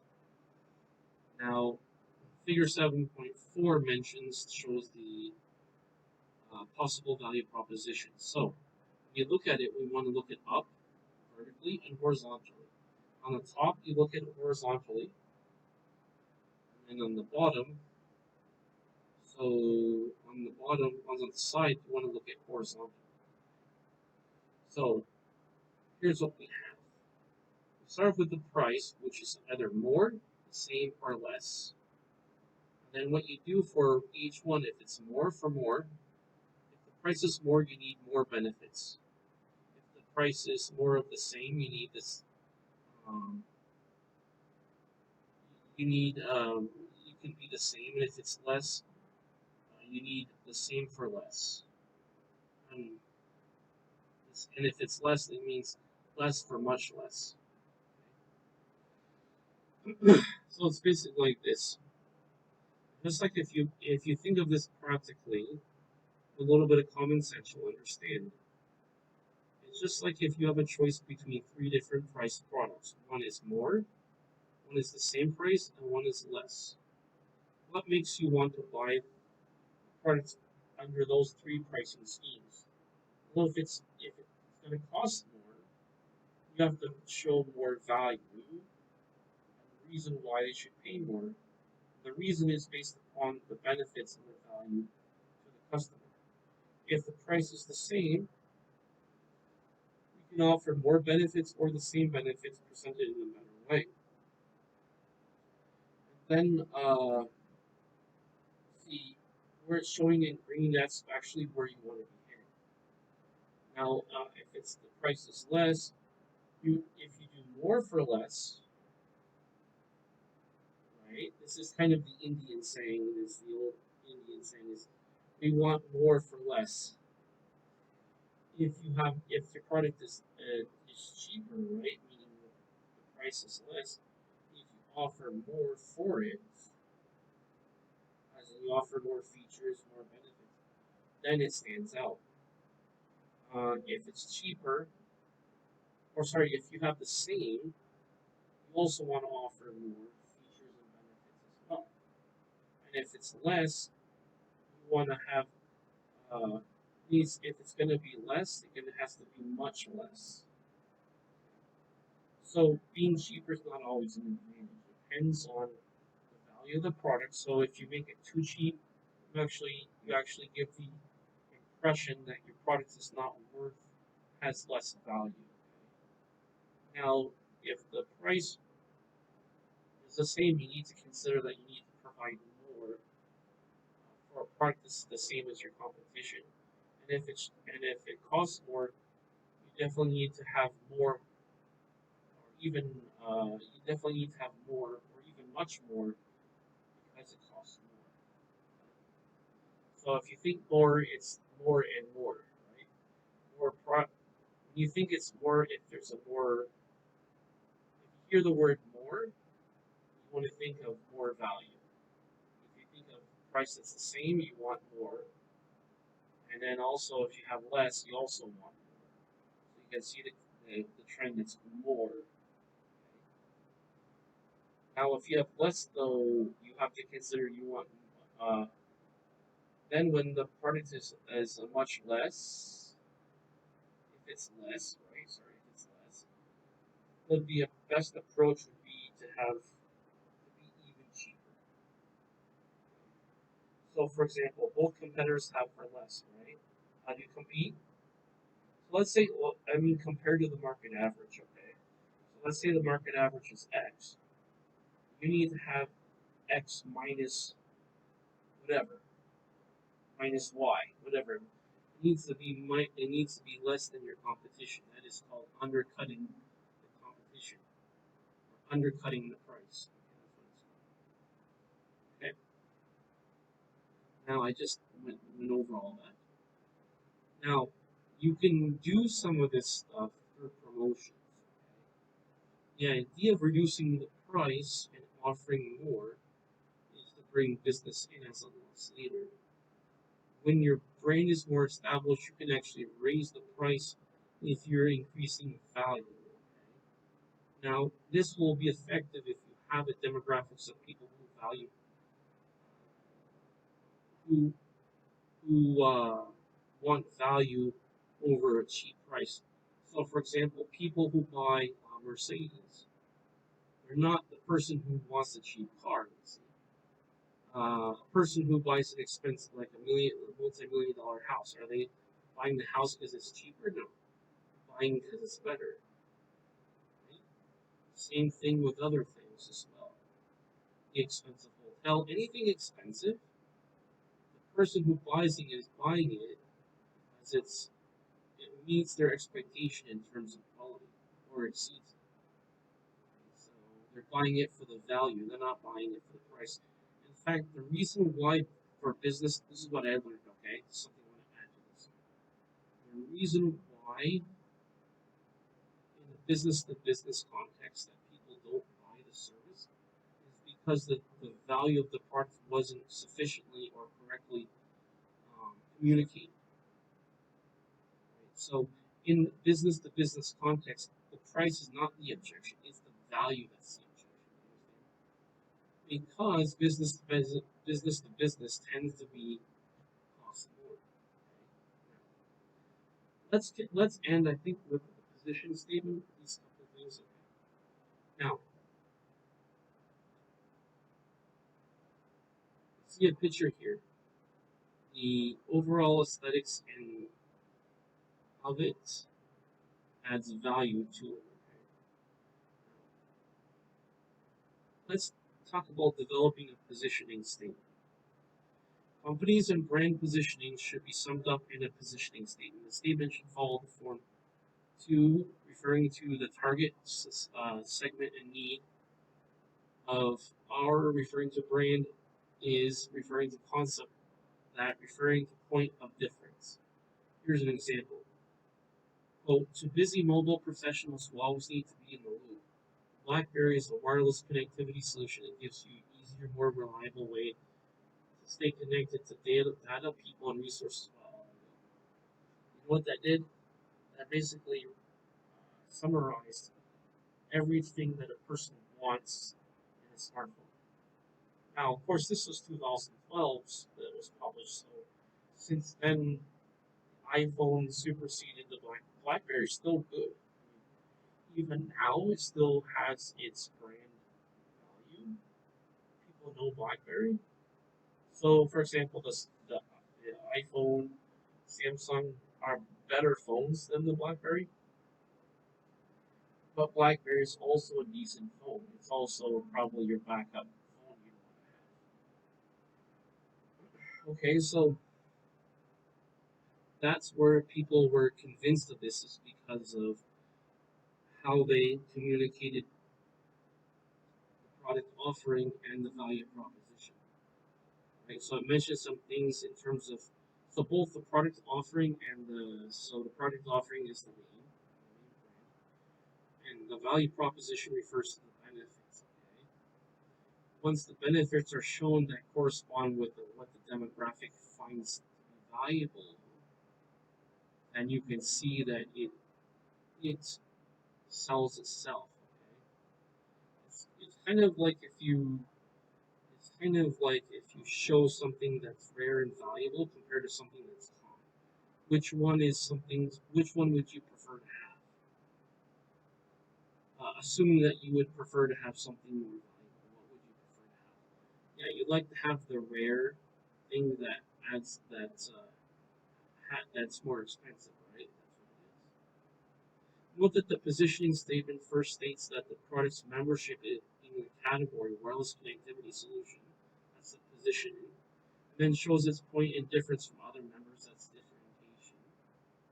Easier, more reliable connections of data, people, and resources, that's strength. Placing a brand in specific categories suggests the similarities that it might share with other products in the category. Okay? But the case of the brand superiority is made on the points of difference. So that's a very important point. Brand superiority is made on its points of difference. So that, okay. Sometimes marketplaces put a brand on surprisingly different category before indicating the point of difference. For example, when Nissan recently introduced its smallish, funky-looking city car, the Q, in the United States, it looked for a new way to differentiate brand from a market already crammed full of small car models. So Nissan positioned the Q as um, not as small car, but as a personal mobile device. That's clever.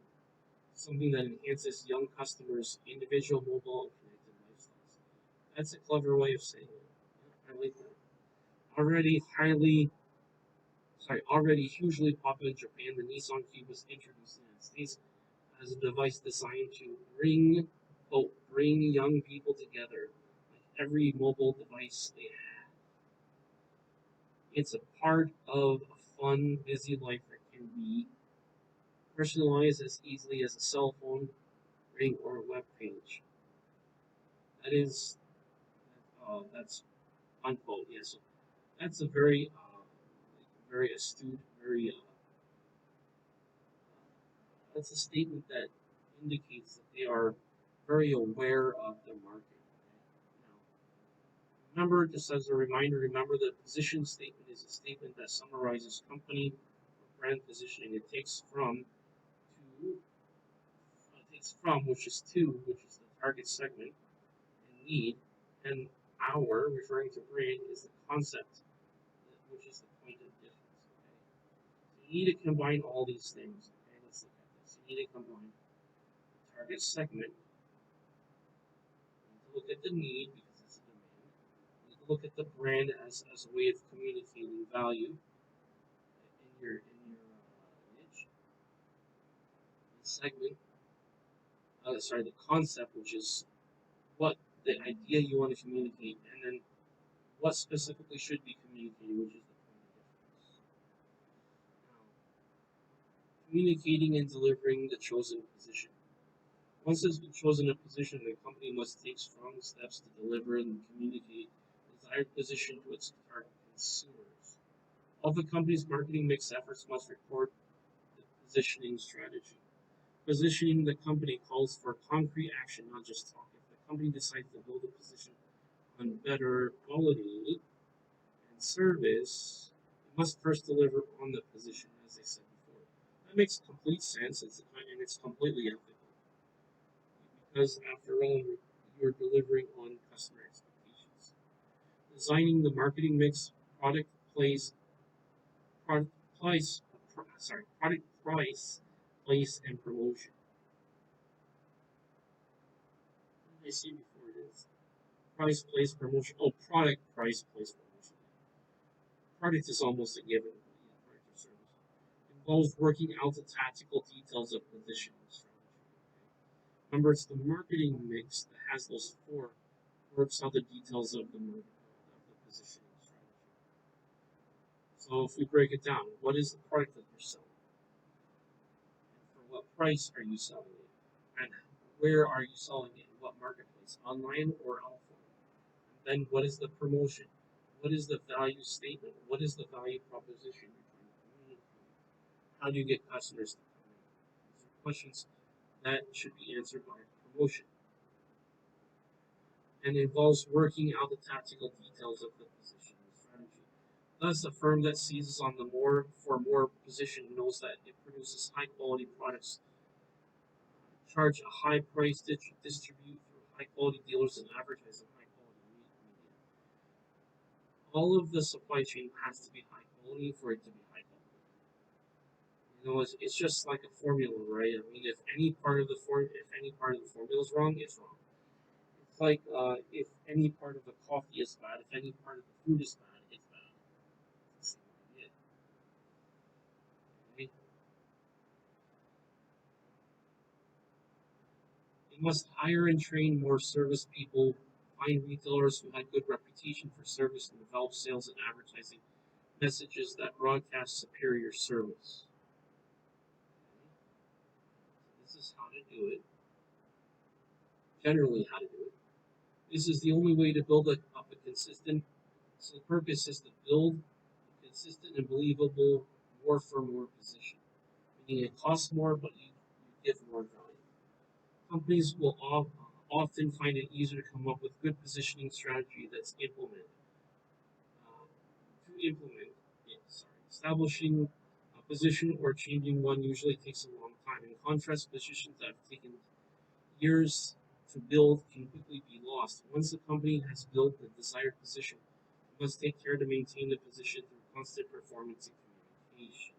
So we need to maintain that quality. You can't just get it once and it's just residually there. You have to maintain it. And that's how you maintain it.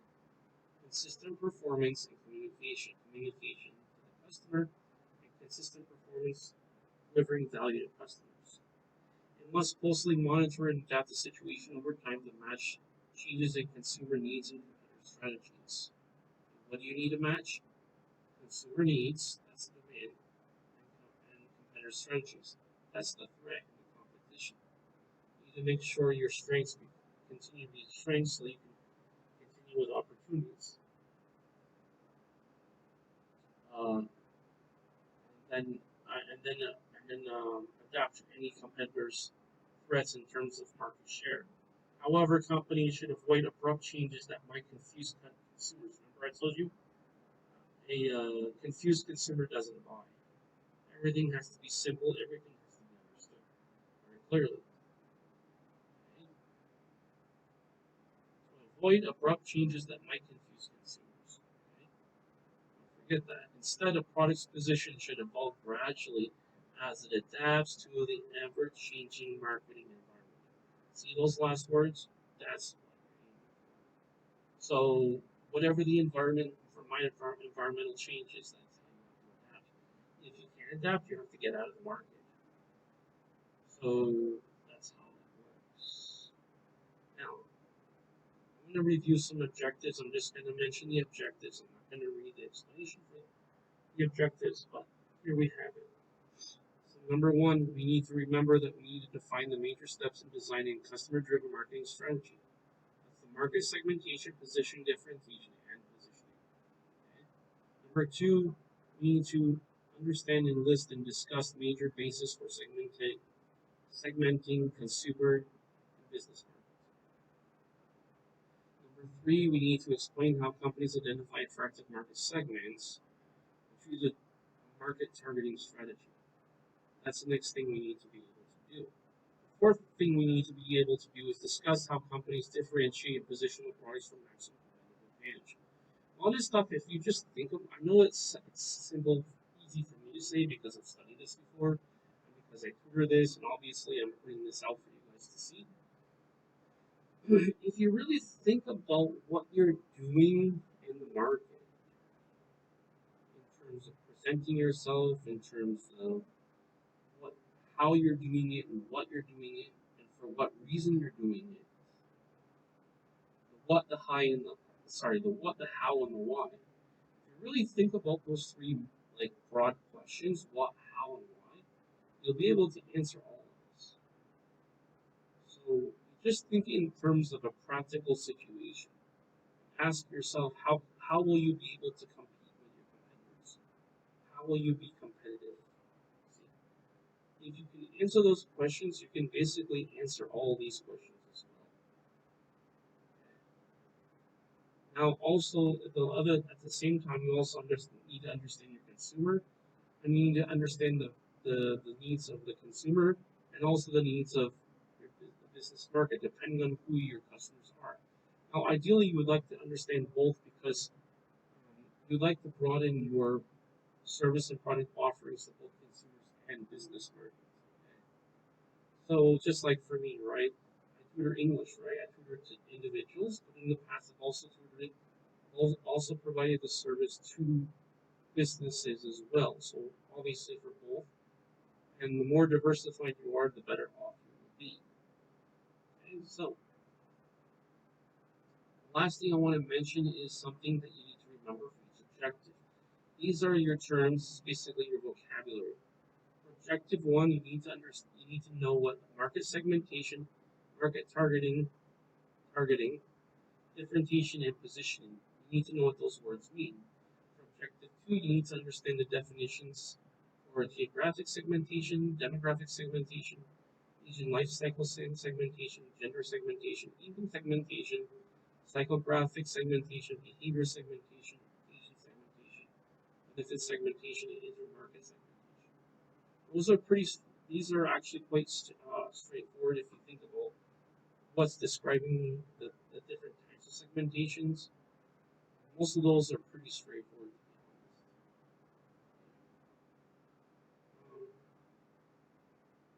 Psychographics a little bit more involved. And the intermarket's a little bit more involved, but the rest of them is pretty straightforward. Now, for objective 3, you need to remember what the definitions of target market, undifferentiated, which is mass marketing, and differentiated is segmented marketing, otherwise known as concentrated marketing. Differentiated from a general standpoint. And then the next one is concentrated niche marketing, which is your niche marketing in your niche. Micro marketing, local marketing, and individual marketing. And see, the key thing is micro, local, and individual. If you can understand what those words mean, you can pretty much know what marketing is. First, we want to understand the basic and level just to get the overall idea. Then later on, we can be more precise with how it relates to the marketing mix. And then for the last objective, we want to know the definitions for product position, competitive advantage, value proposition, and positioning statement.